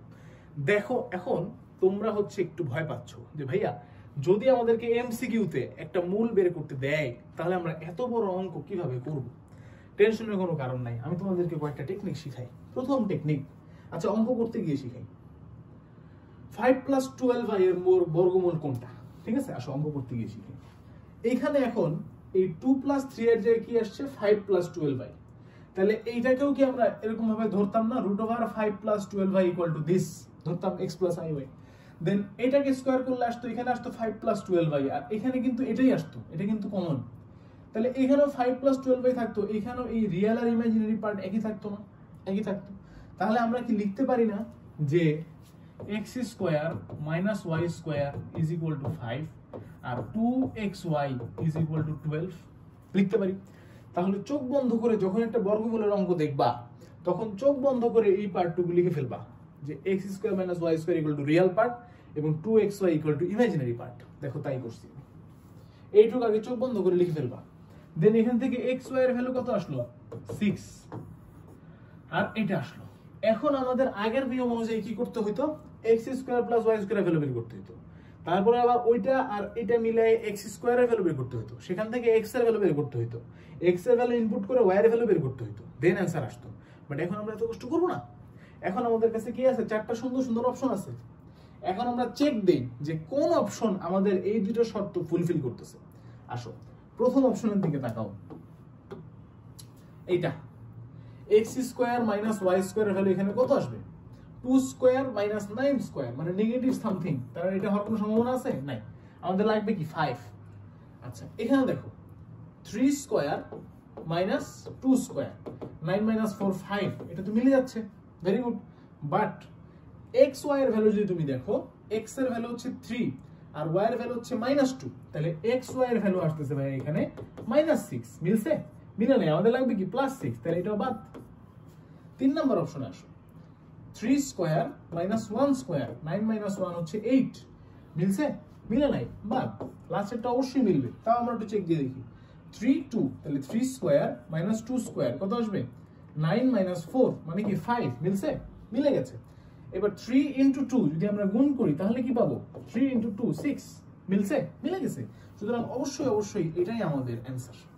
না তাহলে আমাদের পুরো অঙ্কটা করার আসলে কোনো প্রয়োজন নাই, আমরা এটুক লিখবো, লিখে আমরা কি করব, অপশন টেস্ট করব, যেটা আমাদের সঠিক উত্তর আসবে সেটাই আমরা দাগায় দিয়ে চলে আসবো। না বোঝা গেল ভাইয়া? কারো কোনো প্রবলেম আশা করি নাই, ঠিক আছে? তাহলে চলো, -1 মাইনাস √3i জটিল সংখ্যার আর্গুমেন্ট কোনটি? দেখো এখানেও কি করছে, একটা আর্গুমেন্ট বের করতে দিছে, ঠিক আছে? তাহলে দেখো যে এই হলো আমাদের -1, -√3 কোথায় আসবে, এই তৃতীয় চতুর্ভাগে আসবে, তাই না? আর তৃতীয় চতুর্ভাগের জন্য আমরা কি জানি, দুই ভাবে করা যায়। একটা হচ্ছে কি, টোটালটাই তুমি এদিক দিয়ে আসতে পারবা, অথবা তুমি এটার সাথে প্লাস করতে পারবা, ঠিক আছে? তাহলে দেখো যে মাইনাস, তাহলে আমাদের অ্যাকচুয়াল অ্যানসারটা হবে একটা এরকম যে argument of z is equal two এই -পাই প্লাস tan ইনভার্স, কি লিখবো আমরা বলো তো, √3/1, -পাই প্লাস tan ইনভার্স √3/1, তাহলে tan ইনভার্স √3 হচ্ছে π/6, তাই না? তাহলে সেটা লিখে দিলে তোমরা কি পেয়ে যাবে, বেসিক্যালি -পাই এর সাথে যোগ করলে দেখবা এটা চলে আসতেছে -2π/3 চলে আসতেছে, ঠিক আছে? ডান, ওকে। আচ্ছা -পাই প্লাস π/3 -পাই, দেখি ঠিক আছে, π/3, তাহলে এখানে আসবে -3π প্লাস π/3, তাহলে আসবে -2π/3, ঠিক আছে? tan ইনভার্স √3 হচ্ছে π/3, okay. Moving forward, z equal to এত হলে z - 5 plus z plus 5 equal to 16 কি নির্দেশ করে? আচ্ছা এইখানে একটু আমি কথা বলতে চাই, সেটা হচ্ছে গিয়ে এটার অ্যানসার হবে এলিপস, ঠিক আছে? আর এলিপসের বাংলা কি আমি ভুলে গেছি, পরাবৃত্ত উপবৃত্ত, ঠিক আছে? উপবৃত্ত। আচ্ছা সেটা কথা না, কথা হচ্ছে গিয়ে তোমার যে এটা অ্যাকচুয়ালি আমরা কিভাবে বুঝবো যে এটা এলিপস, বোঝার অনেকগুলো ওয়ে আছে। তার মধ্যে প্রথম ওয়ে হলো যে আমরা যদি একটু খেয়াল করি যে এখানে z equal two x plus i দেয়া আছে, তাহলে z মাইনাস 5 যে জিনিসটা, সেটা হচ্ছে একটা এরকম যে x মাইনাস 5 প্লাস iy এর মডুলাস প্লাস এখানেও তোমার x, এখানে হয়ে যাবে x প্লাস 5 প্লাস iy এর মডুলাস ইজ ইকুয়াল টু 60, তাই না? আচ্ছা তো তারপরে তোমার এই দুইটার কি করতে হবে, আমাদেরকে বেসিক্যালি এদের রুটগুলো নির্ণয় করতে হবে। তো এইটা একটা ভেরি লেন্থি প্রসেস, অর্থাৎ এখানে আসবে তোমার √x - 5 whole square plus i square y square plus এখানে আসবে √x - 5 whole square plus i square y square, এখানে আসবে 60। দেন যে কোনো একটাকে এই পাশে নিতে হবে, নিয়ে দুই পাশকে স্কয়ার করতে হবে, তারপরে আরো অনেক লেন্থি প্রসেসের শেষে তুমি দেখতে পারবা যে আমাদের উপবৃত্তের যে ফরম্যাটটা আছে সেই ফরম্যাটে আসতেছে। বাট এত কিছু করার তো আমাদের সময় নেই, তাহলে আমরা কি করব? আমরা যেটা করব, চিন্তা করব, ঠিক আছে, যে একটা উপবৃত্ত বা এলিপস গঠনের জন্য অ্যাকচুয়াল শর্তটা কি, একটা এলিপস গঠনের অ্যাকচুয়াল শর্ত কি তোমরা কি জানো? আমাদের যে কোনো একটা এলিপসের দুইটা ফোকাস থাকে, তাই না? দুইটা ফোকাস পয়েন্ট থাকে, ধরো এখানে আর এখানে। তো সবসময় শর্তটা হয় হচ্ছে, তোমরা এটা পড়ছো কোনিক্সের চ্যাপ্টারে, যে এই দুইটা যে দূরত্ব আছে, অর্থাৎ যে কোনো একটা পয়েন্ট, ধরো এই পয়েন্ট পি এক্স কমা ওয়াই, সো শর্তটা হচ্ছে এটা ধরো S1 আর এটা ধরো S2 আর এটা ধরো P, তাহলে PS1 এটা একটা ডিসটেন্স, আবার PS2 এটাও কি আরেকটা ডিসটেন্স। এই দুইটা ডিসটেন্সের যে যোগফল আছে সেটা সবসময় কনস্ট্যান্ট হইতে হবে বা ধ্রুবক হইতে হবে, ঠিক আছে? তাহলে এই পয়েন্ট থেকে ফোকাসের ডিসটেন্স, এই পয়েন্ট থেকে ফোকাসের ডিসটেন্সের যোগফল সবসময় কি হইতে হবে? ধ্রুবক হইতে হবে। এই জন্য তুমি চিন্তা করে দেখো, যখন এইখান থেকে এইটার ডিসটেন্সটা কমে যায়, এখান থেকে এটা কম ডিসটেন্স না, তখন এই ডিসটেন্সটা বেড়ে যায়। আবার উল্টো দিকে চিন্তা করো, যখন এই S1 থেকে ডিসটেন্সটা অনেক বড়, তখন S2 থেকে ডিসটেন্সটা একদমই ছোট। সিম্পল। তাহলে এই ফরম্যাটটা আসলে ফলো হচ্ছে, রাইট? এবার আসো আমরা চিন্তা করি যে আমরা যখন এখানে এই জিনিসটা লিখলাম, তখন এইটা কি অ্যাকচুয়ালি একটা ডিসটেন্সকে নির্দেশ করতেছে না? অবশ্যই ডিসটেন্স নির্দেশ করতেছে। কেন? কারণ দেখো যে root over something square plus something square, এটা অলওয়েজ একটা ডিসটেন্স নির্দেশ করে। তার মধ্যে একটা এক্স আছে আর একটা ওয়াই আছে, তার মানে ডেফিনেটলি ডিসটেন্স নির্দেশ করতেছে, ঠিক আছে? তাহলে দুইটা ডিসটেন্সের যোগফল একটা কনস্ট্যান্ট টার্ম বা ধ্রুবক টার্ম, এটা শুধুমাত্র এর মধ্যে এলিপসেই পসিবল। কেন?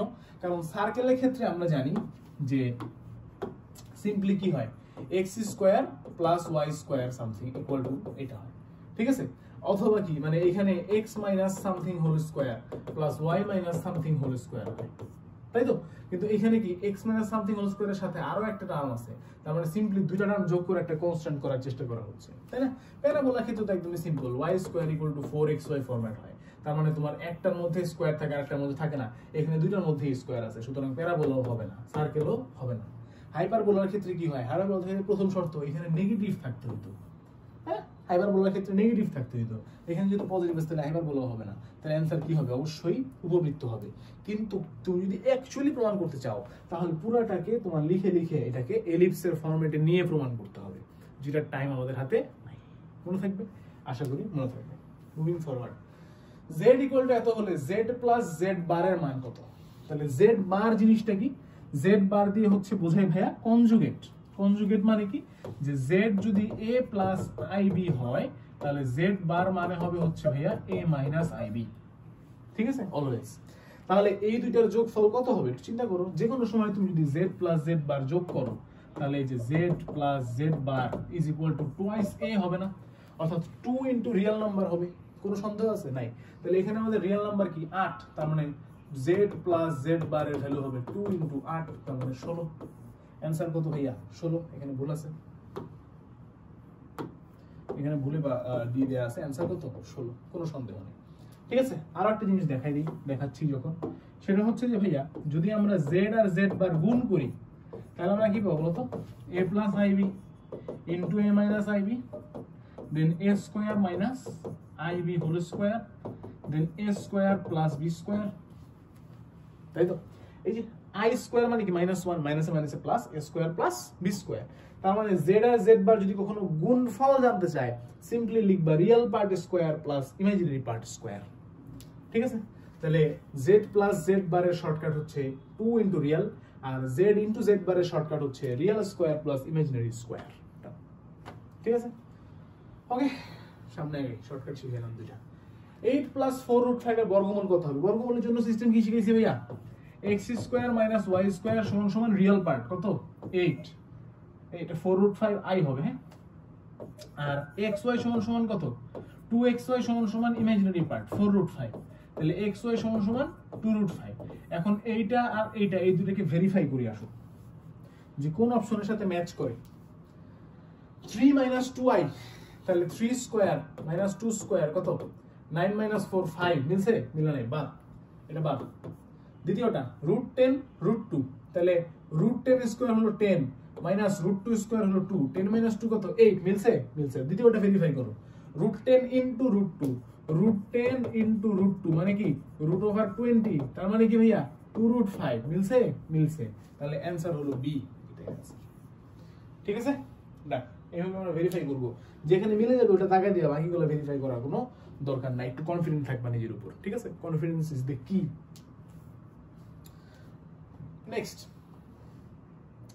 1 বাই a প্লাস i সমান সমান i by a minus i হলে এর মান কত। এটা একটা ব্যতিক্রম ধর্মীয় অঙ্ক, একবারই আসছে বাট খুবই ইজি, ঠিক আছে, তেমন কোনো কাজ নাই। 1/a plus i is equal to i/a minus i, দেন আর গুণন করলে আমরা পাবো i into a plus i সমান সমান a minus i, দেন এখানে আমরা পাবো ai plus i square is equal to a minus i, দেন আমরা পাবো a into i minus 1 সমান সমান a minus i, পাইলাম। আচ্ছা, দেন দেখো আমরা যদি ai হয়ে গেছে না, আর্টিফিশিয়াল ইন্টেলিজেন্স, এটা লিখতে পারি, তাহলে এই পাশে লিখতে পারি -i plus 1, দেন এখান থেকে যদি a কমন নাও তাহলে পাবা i minus 1, আর এখান থেকে যদি -1 কমন নাও তাহলে পাবা i minus 1, তাহলে উভয় পাশ থেকে i minus 1 কাটাকাটি a is equal to -1, this is our answer, a is equal to -1 না। ক্লিয়ার, বোঝা গেল, একদমই ইজি ক্যালকুলেশন, তবে এত কষ্ট করার আসলে দরকার ছিল না, ভ্যালু বসাই যে দিলে হইতো, ঠিক আছে, করে দেখালাম। এই 1 বসাও, এটা ভ্যালু কত আসে, এর ভ্যালু 1, তাহলে 1/1 plus i, এটার ভ্যালু কত আসে i/1 minus i, বুঝছে, দুটো কি সেম না, বাদ। i/2 বসাও, 1/i/2 plus 1 plus i, আর এই পাশে আসতেছে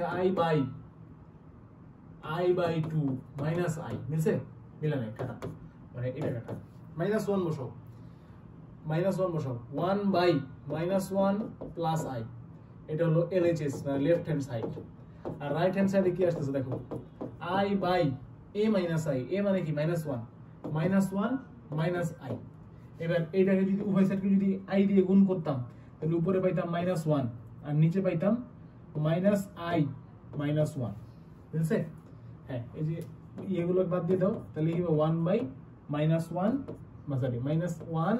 plus i, এই দেখো লেফট হ্যান্ড সাইডের সাথে মিলছে, ঠিক আছে, তাহলে এটাই आंसर।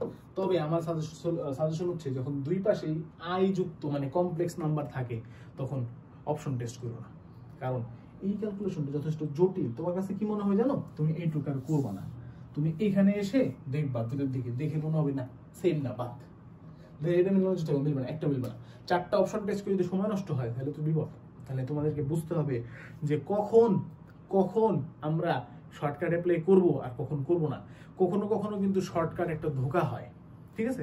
তোমাকে যদি কখনো তোমার বন্ধু বলে যে বন্ধু আজকে একটা ভালো অ্যাপের সন্ধান পাইছি, কি অ্যাপ, যেই অ্যাপ ইউজ করলে তোমার 10 টাকা হয়ে যাবে 20 টাকা, 100 টাকা হবে 200 টাকা, 10,000 টাকা হবে 20,000 টাকা, সত্যি কি করতে হবে, জাস্ট অ্যাপটা নামাবা, দেন তোমার ওইখানে হচ্ছে টাকা তুমি দিবা, দেন কিছু গেম টেম খেলবা, গেম খেলে তুমি যদি জিততে পারো তাহলে টাকা তোমার ফেরত, উইথ এক্সট্রা ডাবল হয়ে যাবে। তো অনেক কম পরিশ্রম, শর্টকাট টাকা বন্ধু, এটা কি রিয়াল? হ্যাঁ বন্ধু, একদম রিয়াল, এটা কোনো মানে ভুল হওয়ার কোনো সম্ভাবনাই নাই, ঠিক আছে। তো তুমি যদি এই বন্ধুর কথা বিশ্বাস করে টাকা যদি ইনভেস্ট করো তাহলে নিশ্চিত থাকতে পারো টাকা তো ফেরত আসবেই না, বরং যা ইনভেস্ট করবা সেটা পুরোটাই চলে যাবে, ঠিক আছে। সো এখানেও একটা এরকম, তুমি যদি শর্টকাটের পাল্লায় পড়ো, ও ভাইয়া তো অপশন টেস্ট করে অঙ্ক শিখাইছিল, করি একটু অপশন টেস্ট, ঠিক আছে, তুমি কিন্তু ফেসে যাবা। তাহলে বুঝতে হবে কোথায় করা যাবে আর কোথায় করা যাবে না, আর কোথায় করবো আর কোথায় করবো না এটা বোঝার জন্য বেস্ট উপায় কি, বেস্ট উপায় হলো বেশি বেশি প্র্যাকটিস করা।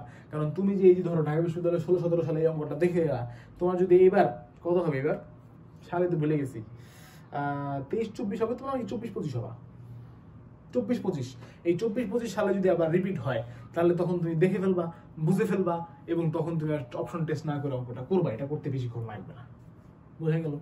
ওকে, মুভিং ফরওয়ার্ড। হ্যাঁ, এবার একটা বিশাল অঙ্ক আছে, 14-15 সালে আসা অঙ্কটা, আমার অত্যন্ত বিরক্ত লাগে, ঠিক আছে, কারণ মানে খুবই জঘন্য টাইপের একটা অঙ্ক, কিন্তু কিছু করার নাই, পরীক্ষা আসতে পারে, করতে হবে, ঠিক আছে।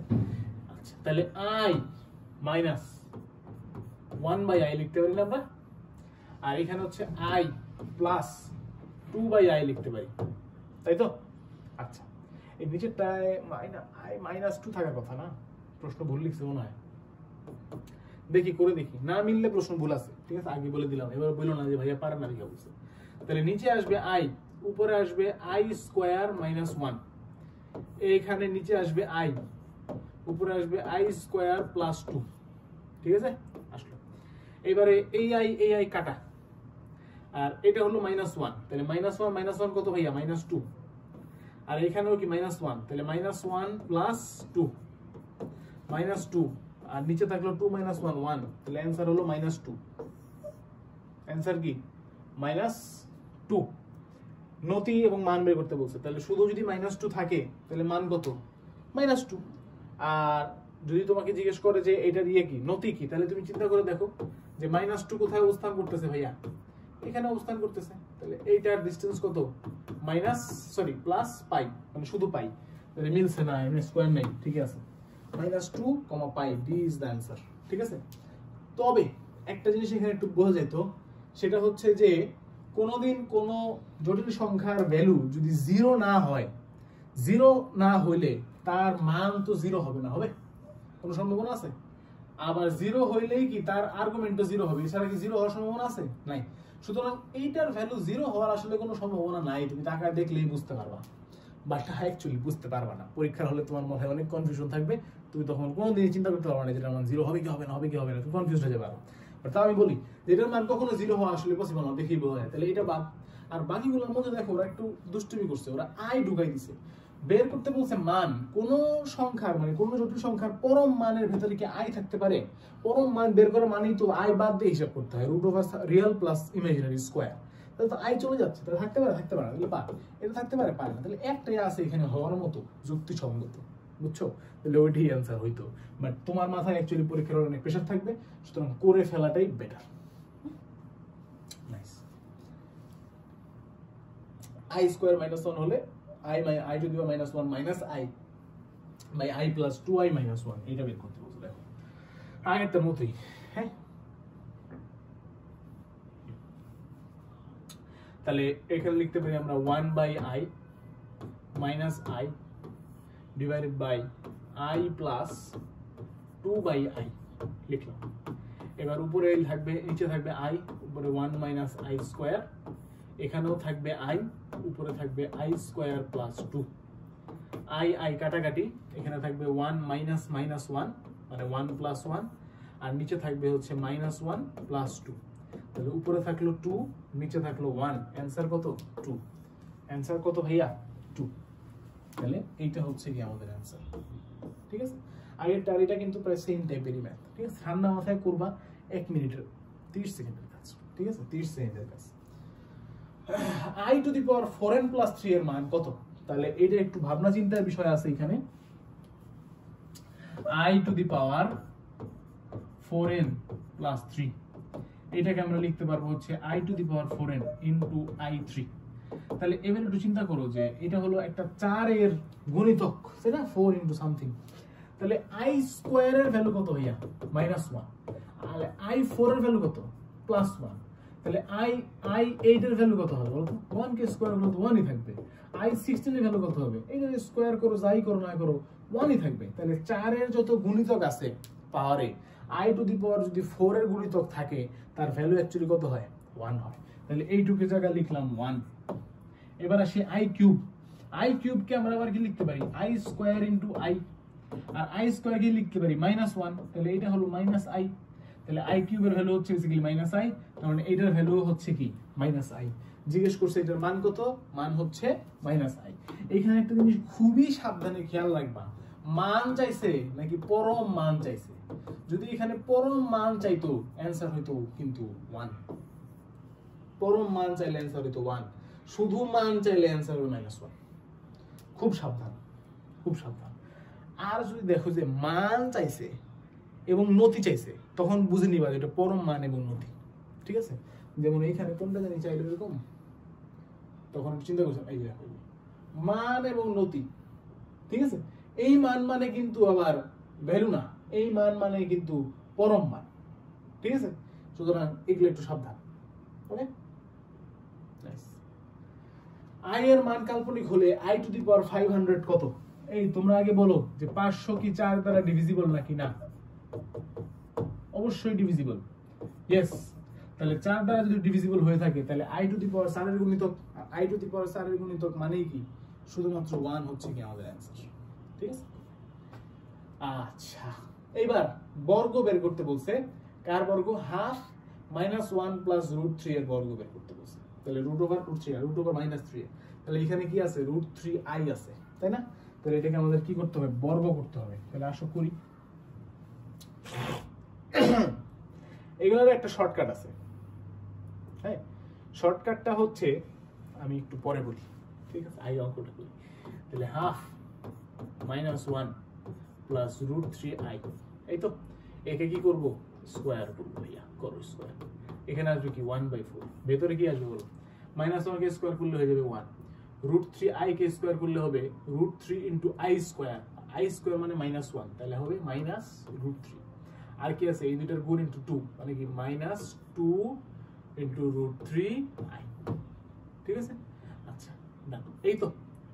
তাহলে এখানে থাকলো হচ্ছে 1/4, আর কি আছে, কোথাও কি কিছু ভুল মিস করছি আমি? 1 মাইনাস, আচ্ছা a - b ফর্মুলা যদি বসাইতাম তাহলে আসতো হচ্ছে 3, আচ্ছা √3 কে স্কোয়ার করলে হবে তো 3, তাই না? এখানে ভুল করছি, √3 কে স্কোয়ার তো করিনি, তাহলে এটা হবে -3। তাহলে 1 - 3 - তাহলে এখানে আসলো আমাদের -2, আর এখানে আসলো -2√3i, তাহলে এখানে আসলো 1/4, আর এখান থেকে যদি তুমি -2টা কমন নিয়ে ফেলো তাহলে ভেতরে থাকবে হচ্ছে 1 প্লাস √3i, ঠিক আছে? তাহলে কাটাকাটি করো, 1/-2 × 1 প্লাস √3i, মাইনাস ভেতরে দিয়ে দাও, দেখো অ্যান্সার মিলে যাবে। কার সাথে মিলতেছে, সি নাম্বারের সাথে মিলতেছে। কার সাথে, এই সি নাম্বারের সাথে মিলতেছে, ঠিক আছে? তাহলে হাফ × -1 -√3, এটাই হচ্ছে কি আমাদের অ্যান্সার। ওকে, এখন আসো শর্টকাট। শর্টকাটটা হচ্ছে তুমি দেখবা যে এটাকে যদি আমরা এভাবে লিখতাম, মানে ঠিক মতো লিখতাম, তাহলে পাইতাম কি হাফ -√3i, এই তো। এই যে সংখ্যাটা আছে এটার কনজুগেট কত বলো তো? কনজুগেট শিখেছিলাম না, a + ib থাকলে a - ib হবে। তাহলে এই -1/2 তো ফিক্সড, মানে হাফও ফিক্সড, তারপরে সরি এখানে -1/2 দিছি না, -1 ও ফিক্সড। এখানে আছে একটা মাইনাস, কি আছে, সরি মাইনাস না, এখানে প্লাস আছে না, হ্যাঁ প্লাস আছে। প্লাসের জায়গায় কি দিব আমরা, দিব হলো মাইনাস, এই দিলাম মাইনাস। দেখো মিলছে নাকি, এটাই অ্যান্সার, ঠিক আছে? জাস্ট কি করব আমরা, যেখানে ইমাজিনারি নাম্বারটা আছে তার আগে একটা মাইনাস দিয়ে দিব, বাকি সব সেম। যেখানে কি আছে একটা ইমাজিনারি নাম্বার আছে তার আগে কি দিয়ে দিব, একটা মাইনাস দিয়ে দিব, বাকি সব সেম। এইভাবে জীবনেও করব না, জীবনেও করব না, ঠিক আছে? কোনোভাবেই এটা করার কোনো প্রয়োজন নাই, কারণ শুধু শুধু কেন কষ্ট করবো আমরা। ওকে, সিম্পলি কি করবো, একটা মাইনাস সাইন দিয়ে দেবো, কার আগে, যেখানে ইমাজিনারি নাম্বারটা আছে তার আগে। ওকে, মানে কনজুগেট। এবং এটা আমাদের কমপ্লেক্স নাম্বারের একটা থিওরি, এটা তোমরা পড়ছো নিশ্চয়ই একাডেমিকে হয়তো, যে কনজুগেট নাম্বারকে স্কোয়ার করলে কি পাওয়া যায়, তার কনজুগেটটা, মানে যে কোনো একটা জটিল সংখ্যাকে স্কোয়ার করলে তার কনজুগেট পাওয়া যায়। ওকে, সামনে আগাই। √2 + 8√5i, তাহলে এখানেও কি করছে, একটা বর্গমূল করতে দিছে। আর বর্গমূলের জন্য আমরা কি শিখছিলাম, simply x² - y² real part 2, আর 2xy imaginary part which is 8√5, তার মানে xy হলো 4√5। এখন এইটা আর এটাকে কি করব আমরা, ভেরিফাই করব, ঠিক আছে? আসো ভেরিফাই করি। তাহলে x² - y² কত হইতে হবে, 2 হইতে হবে। প্রথমটা দেখি, √10 কে স্কয়ার করলে 10, √8 কে স্কয়ার করলে 8, 10 - 8 2 মিলছে। xy ভ্যালু হইতে হবে 4√5, ঠিক আছে?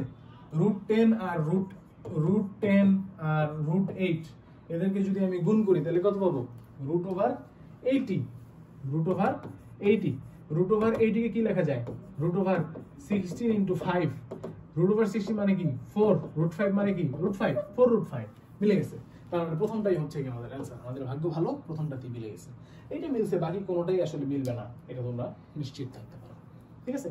তাহলে এই শর্টকাটটা কিন্তু মারাত্মক কাজের একটা শর্টকাট, এটা অবশ্যই তোমাদের পরীক্ষায় কাজে লাগবে। আচ্ছা, মুভিং ফরওয়ার্ড, √4 - 64। আচ্ছা, এই ধরনের অঙ্ক খুবই সোজা। এই ধরনের অঙ্কের জন্য যেটা করতে হয় সেটা হলো এইটা সমান সমান ধরতে হয় x, তাহলে x সমান সমান হলো √4 - 64। তারপরে তুমি লিখতে পারবা কি বলতো, x⁴ = -64। এটাকে এদিকে নিয়ে চলে আসো, তাহলে লিখতে পারবো কি x4 plus 64 is equal to 0। এবার দেখো এটাকে আমরা লিখতে পারি x স্কোয়ারের স্কোয়ার, আর এটাকে লিখতে পারি আমরা 8 স্কোয়ার ইজ ইকুয়াল টু 0। দেন আমরা এখানে লিখতে পারবো x স্কোয়ার প্লাস 8 মানে a plus b into a square minus ab plus b square is equal to 0। ঠিক আছে, তাহলে দেখো এইখানে একটা এখানে একটা ইকুয়েশন, এখানে একটা ইকুয়েশন, দুইটা ইকুয়েশন থেকে আমাদের রেজাল্ট আসবে। এখান থেকে আসবে দুইটা result, x is equal to plus minus root over minus 8, তার মানে প্লাস মাইনাস 8i। আর এখান থেকেও আসবে দুইটা সলিউশন, সরি এখান থেকে আসবে কয়টা সলিউশন, দুটো না চারটা। আচ্ছা, x স্কয়ার কে p ধরে নাও, তাহলে p square minus 8p plus 64 is equal to 0। Then এটাকে আমরা যে কি বলে এটাকে minus b plus minus root over b square minus 4ac divided by 2a এই ফর্মুলা দিয়ে বের করব। দেন এখান থেকে পাবা কি আরো দুইটা সলিউশন, ওই দুইটা কিন্তু কার মান, p এর মান মানে x স্কয়ারের মান, তাকে আবার রুট করে পাবা আরো দুইটা সলিউশন। টোটাল সলিউশন অনেকগুলো হবে, তো ওখান থেকে যে কোনো একটা ভ্যালু দেখবা যে তোমার এটা আসছে কোনটা, plus minus 2 into 2 plus i। আচ্ছা, এখন তোমাদের একটা ভালো সংবাদ দিই, আনন্দের সংবাদ দিই, এই ধরনের প্রশ্ন ঢাকা বিশ্ববিদ্যালয়ে এখন পর্যন্ত আসে নাই।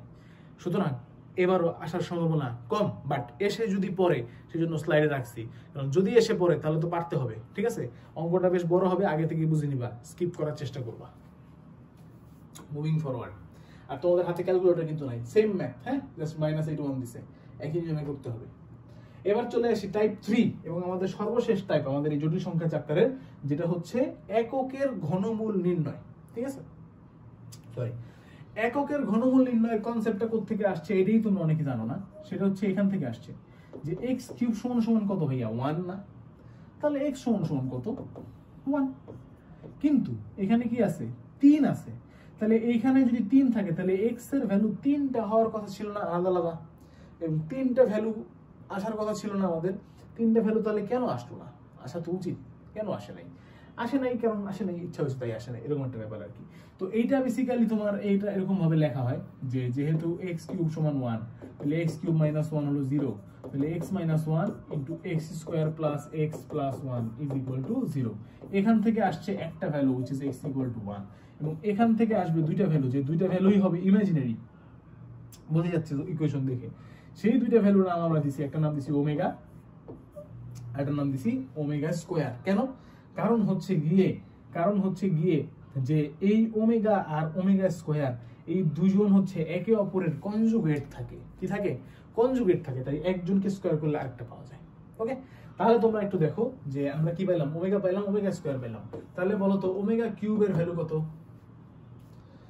অবশ্যই 1। কেন 1? কারণ ওমেগা কিন্তু অ্যাকচুয়ালি কি এইটার একটা সলিউশন, এইটা আবার কি এইটার একটা পার্ট, তাহলে এইটা তো আমরা জানি যে x কিউব মানে 1 থেকে আসছে, তাহলে ওমেগা কিউব মানেও কি হইতে বাধ্য, 1 হইতে বাধ্য, রাইট?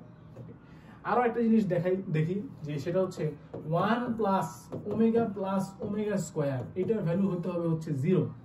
কেন এটার ভ্যালু 0 হইতে হবে, এটা একটু চিন্তা করো যে তোমার এইখানে কি আছে, তোমার যে 3টা আলাদা আলাদা পার্ট আছে, সব 3টা যে আলাদা আলাদা সলিউশন আসছে সেগুলোর যোগফল কি হবে আমাদের 0 হইতে বাধ্য থাকবে। ঠিক আছে, আচ্ছা, তাহলে 1 প্লাস ওমেগা স্কয়ার 0 আর ওমেগা কিউব ইকুয়াল টু 1, এই দুইটা জিনিস বিশ্বাস করে আমরা চলো সামনের দিকে আগাই। ওকে, আচ্ছা, এখানে কি আর কোনো কথাবার্তা বাকি আছে কিনা, না আশা করি ঠিক আছে। এককে কাল্পনিক মূল ওমেগা হলে এইটার মান বের করতে বলছে, তাহলে এখন আমরা এখানে আরো কিছু জিনিস আগে চিন্তা করে নিই। দেখো এই যে বড় বড় ভ্যালুগুলো আছে, এগুলো ভ্যালু আগে বের করি। ওমেগা টু দি পাওয়ার 8 মানে কি ভাইয়া, omega to the power 4 K square করা হয়েছে, তাই তো? আচ্ছা, ওমেগা টু দি পাওয়ার 4 মানে কি, omega cube into omega, omega cube মানে কি 1, তার মানে এটা হলো ওমেগা স্কয়ার, তাহলে এটার জায়গায় কি লিখতে পারবো, ওমেগা স্কয়ার লিখতে পারবো। আর ওমেগা টু দি পাওয়ার 4 মানে কি বের হইলো, শুধু ওমেগা, তাহলে ওমেগা টু দি পাওয়ার 4 এর জায়গায় কি লিখতে পারবো, অনলি ওমেগা লিখতে পারবো। তাহলে এই ইকুয়েশনটা কি এরকম হয়ে যায় না, সুন্দর হয়ে যায় না, 1 minus omega square, 1 minus omega square হইলো। তারপরে কি আসতেছে, তাহলে 1 minus omega whole square, 1 minus omega square ও কি হোল স্কয়ার, দুইটা হোল স্কয়ার আছে, তাহলে দুইটা হোল স্কয়ারকে একসাথে করে ফেলি আমরা, 1 minus omega into 1 minus omega square whole square. ঠিক আছে, এবার তাহলে আমরা গুণ করি।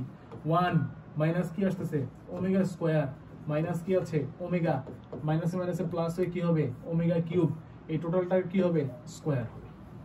ঠিক আছে, হয়ে গেল স্কোয়ার, ভালো কথা।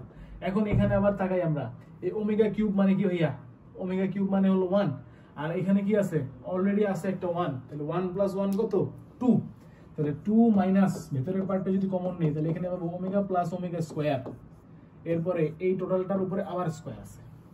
ঠিক আছে, এখন এইটুকের মান কত তোমাদের মনে আছে কিনা, 1 প্লাস ওমেগা স্কোয়ারের ভ্যালু ছিল 0, তাহলে ওমেগা প্লাস ওমেগা স্কোয়ারের ভ্যালু হলো -1, তাহলে এইটুকের ভ্যালু কত -1, তাহলে 2 মাইনাস -1 মানে 2 প্লাস 1 হোল স্কোয়ার মানে 3 স্কোয়ার, অ্যান্সার কত হলো তাহলে 9, তাহলে সমাধান হলো বি মানে 9।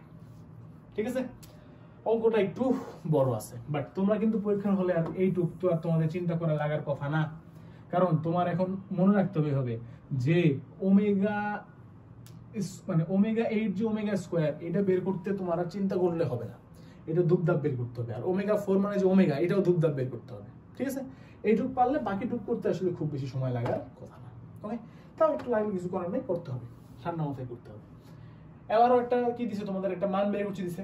ঠিক আছে, তাহলে করি আমরা মান বের করি। এখানে আমরা কি পাবো, একই রকমের নাকি ঘটনা ঘটবে, তবে এখানে আর একটু সুবিধা আছে। এই 1 প্লাস ওমেগা মানে কি ভাইয়া মাইনাস ওমেগা স্কোয়ার না, 1 প্লাস ওমেগা স্কোয়ার হচ্ছে 0, তাহলে 1 প্লাস ওমেগা কি মাইনাস ওমেগা স্কোয়ার, তাহলে এখানে লিখতে পারবো আমরা -2 ওমেগা স্কোয়ার। এখানে আমরা আবার দেখো ওমেগা প্লাস ওমেগা স্কোয়ার কি -1, তাহলে -1 ইনটু -1 এখানে লিখতে পারবো -2, 1 প্লাস ওমেগা স্কোয়ার হলো মাইনাস ওমেগা, তাহলে মাইনাস ওমেগা লিখতে পারবো -2 ওমেগা, লিখলাম। তারপরে 3টা 2 কে গুণ দিলে হবে -8, আর কি আছে একটা ওমেগা স্কয়ার আছে, একটা ওমেগা আছে মানে ওমেগা কিউব মানে তো 1, তাহলে থাকলো কি -8, आंसर কত -8 না, आंसर কত ভাইয়া -8, সিম্পল। ঠিক আছে না, মুভিং ফরওয়ার্ড। এককের একটি কাল্পনিক ঘনমূল ওমেগা হলে এটার ভ্যালু কত, এখানেও দেখো আমরা ওই টেকনিক অ্যাপ্লাই করি। 1 প্লাস ওমেগা মানে কি মাইনাস ওমেগা স্কয়ার, তাহলে এখানেও কি মাইনাস ওমেগা স্কয়ার মানে এটা লিখতে পারবো আমরা -2 ওমেগা স্কয়ার, লিখলাম। এখানেও দেখো 1 প্লাস ওমেগা স্কয়ার মানে কি ভাইয়া মাইনাস ওমেগা, আর minus omega to the power 4 মানে কি ওমেগা, এটা বুঝতে হবে যে ওমেগা টু দি পাওয়ার 4 মানে কি ওমেগা, কারণ ওমেগা কিউব হচ্ছে 1, তাহলে ওমেগা টু দি পাওয়ার 4 মানে ওমেগা। তাহলে এখানে থাকলো হচ্ছে আমাদের -2 ওমেগা, এই তো, তাহলে -2 ইনটু -2 হলো 4, ওমেগা ইনটু ওমেগা স্কয়ার হলো ওমেগা কিউব, आंसर হলো 4। একই টাইপের অঙ্ক 15-16 সালে আসছে, আবার এটাও 15-16 সালে আসছে। বাহ, একই সালে দুইটা অঙ্ক আসছে একই টাইপের, এ তো মানে ওই বছরের কপালই খুলে গেছিল। মানে এগুলো তো সোজা অঙ্ক তাই না, কারণ জটিল সংখ্যা থেকে আরো কঠিন কঠিন অঙ্ক হইতে পারে, কিন্তু আমরা দেখে আসলাম আগে, এগুলো তো একদমই সোজা। আচ্ছা, ওমেগা যদি এককে জটিল ঘনমূল হয় তবে omega plus 1 whole square into omega plus 1 whole cube সমান কত হবে, মানে omega plus 1 to the power 5 বের করতে বলতেছে, কিন্তু এটা শোনার কোনো কারণ নাই, কারণ আমরা জানি যে 1 প্লাস ওমেগা মানে হলো মাইনাস ওমেগা স্কয়ার, এইটা টু দি পাওয়ার 5 মানে কি minus omega to the power 7, তার মানে এটাকে আমরা লিখতে পারবো কিভাবে বলো, minus omega to the power 6 into omega, আর এইটা হলো গিয়ে ওমেগা কিউবের স্কয়ার ইনটু ওমেগা, তাহলে এটা হলো গিয়ে 1 আর এটা হলো শুধু ওমেগা, তাহলে आंसर থাকলো মাইনাস ওমেগা। आंसर কত মাইনাস ওমেগা। এটা বোঝার আরেকটা এগুলো এই অঙ্কগুলো করার একটা সহজ উপায় আছে, সেটা হচ্ছে সবসময় মনে রাখবা 3 এর যত গুণিতক আছে সেগুলোর ভ্যালু হবে 1, মানে ওমেগা কিউব 1, ওমেগা 6 1, তাহলে এইটাকে জাস্ট সিম্পলি যখন তুমি ওমেগা 6 লিখে ফেলছো তখন এইটুকু 1 বানাই দিতে পারবা, আর থাকলো কি ওমেগা, কে থাকলো ওমেগা থাকলো, তাহলে মাইনাস আছে একটা মাইনাস ওমেগা না। আচ্ছা, ওমেগা যদি, এটা লাস্ট প্রশ্ন আমাদের আজকে ক্লাসের, ওমেগা যদি এককের জটিল ঘনমূল হয় তবে 1 minus omega square into 1 minus omega স্কয়ারের স্কয়ারের ভ্যালু কত, তার মানে এখানে 1 মাইনাস ওমেগা আর এটার গুণ করতে বলা হয়েছে, তাহলে এটার কি কোনো শর্টকাট আছে, আমি দেখতেছি না। ঠিক আছে, এটা একটু বড় হবে তাহলে, ওকে, তাহলে বড় হোক সমস্যা নাই, তাহলে আমরা দেখি করার চেষ্টা করি। 1 মাইনাস ওমেগা কে যদি আমরা ভাঙি, এই পাশে করি লাস্ট ম্যাথ, একটু ঠান্ডা মাথায় করি। 1 মাইনাস ওমেগা কে ভাঙলে হবে 1 minus 2 omega plus omega square, right হইলো। আর এই পাশে যদি 1 মাইনাস ওমেগা স্কয়ার কে স্কয়ার করি তাহলে কি পাবো, 1 minus 2 omega square plus omega to the power 4, আর ওমেগা টু দি পাওয়ার 4 মানে কি ওমেগা, লিখলাম ওমেগা। এরপরে কি করতে হবে ভাই, আমাদেরকে দুইটাকে গুণ করতে হবে। তাহলে 1 দিয়ে যদি পুরোটাকে গুণ করি তাহলে এটাই পাবো 1 মাইনাস 2 ওমেগা স্কোয়ার প্লাস 1। এবার মাইনাস 2 ওমেগা দিয়ে পুরোটা গুণ করতেছি, তাহলে কি পাবো minus 2 omega plus 4 omega cube, then minus 2 omega into plus omega হবে হচ্ছে মাইনাস 2 ওমেগা স্কোয়ার করলাম, দেন ওমেগা স্কোয়ার দিয়ে পুরোটা গুণ করতে হবে, তাহলে পাবো omega square, then minus 2 omega to the power 4, then পাবো হচ্ছে প্লাস ওমেগা কিউব। এবার দেখো অঙ্ক একদম ইজি, 1 1ই থাকবে, মাইনাস 2 ওমেগা স্কোয়ার এটাই থাকবে, প্লাস ওমেগাও এটাই থাকবে। আচ্ছা এখানে একটু ছোট করি আস্তে আস্তে, ওমেগা মাইনাস 2 ওমেগা কত, মাইনাস ওমেগা, ঠিক আছে। 4 ওমেগা কিউব কি লেখা যাবে, শুধু 4 লেখা যাবে। Minus 2 omega square plus omega square কি লেখা যাবে, মাইনাস ওমেগা স্কোয়ার লেখা যাবে। Minus 2 omega to the power 4 এটাকে কি লেখা যাবে, মাইনাস 2 লেখা যাবে, কারণ ওমেগা টু দি পাওয়ার 4 মানে কি ওমেগা, মাইনাস 2 লেখা যাবে। প্লাস ওমেগা কিউব এটাকে কি লেখা যাবে, 1 লেখা যাবে, ঠিক আছে। এবার আরো ছোট করি, 1 প্লাস 4 কত 5, 5 মাইনাস 2 কত 3, 3 প্লাস 1 কত 4, তাহলে পেলাম 4, minus 2 omega square minus omega square কত 4 মাইনাস 3 ওমেগা স্কোয়ার, আর কি আছে মাইনাস ওমেগা, কিছু তো মিলে না, আমাদের তো কোনো রেজাল্ট আসতেছে না, তাই না, আসতেছে 1 প্লাস 1 2 মাইনাস 2 কাটাকাটি চলে গেছে, থেকে গেছে 4, minus 2 omega square minus omega square হয়ে গেছে মাইনাস 3 ওমেগা স্কোয়ার, আর রয়ে গেছে একটা মাইনাস ওমেগা। বাট আমাদের তো একটা সুন্দর রেজাল্ট আসার উচিত ছিল, তাহলে আমরা কি কোথাও ভুল করছি? ভুল যদি না করে থাকি তাহলে তো মেলার কথা।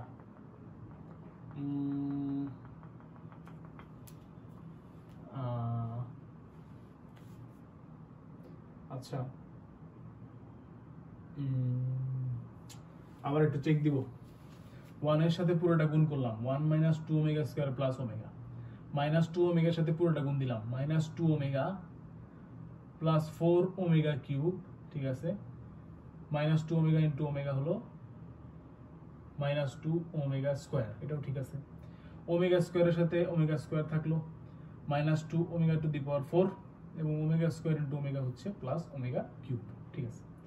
এবার 1 এর জায়গায় 1 লিখলাম, minus 2 omega square minus 2 omega লিখলাম, ওমেগা মাইনাস 2 ওমেগা লিখলাম মাইনাস ওমেগা, এটা লিখলাম 4 ওমেগা কিউব লিখলাম 4, then minus 2 omega square plus omega square কে লিখলাম মাইনাস ওমেগা স্কোয়ার, ঠিক আছে। এবার এটাকে লিখলাম, ও আচ্ছা এখানে ওমেগা টু দি পাওয়ার 4 মানে হলো মাইনাস 2 ওমেগা, এখানে একটু ভুল হয়েছে। আচ্ছা দেন আমরা কি লিখতে পারি, দেন আমাদের 1 প্লাস 1 2, 2 প্লাস 4 6 হয়ে যাচ্ছে, আর উল্টা পাল্টা হচ্ছে, দেখি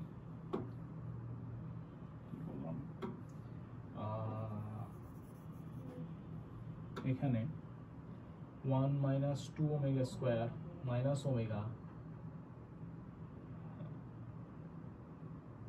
ওকে, তাহলে এখানে আসতেছে 6, then minus 2 omega square minus omega আসতেছে minus 3 omega square, then minus omega minus 2 omega আসতেছে minus 3 omega, okay, then 6 minus 3 যদি কমন নেই তাহলে এখান থেকে পাচ্ছি ওমেগা স্কোয়ার প্লাস ওমেগা, এবং ওমেগা 1 প্লাস ওমেগা স্কোয়ার হচ্ছে 0, তাহলে ওমেগা প্লাস ওমেগা স্কোয়ার হচ্ছে মাইনাস 1, তাহলে মাইনাসে মাইনাসে প্লাস, তাহলে 6 প্লাস 3 হয়ে যাবে, এবং এটা হয়ে যাবে 9।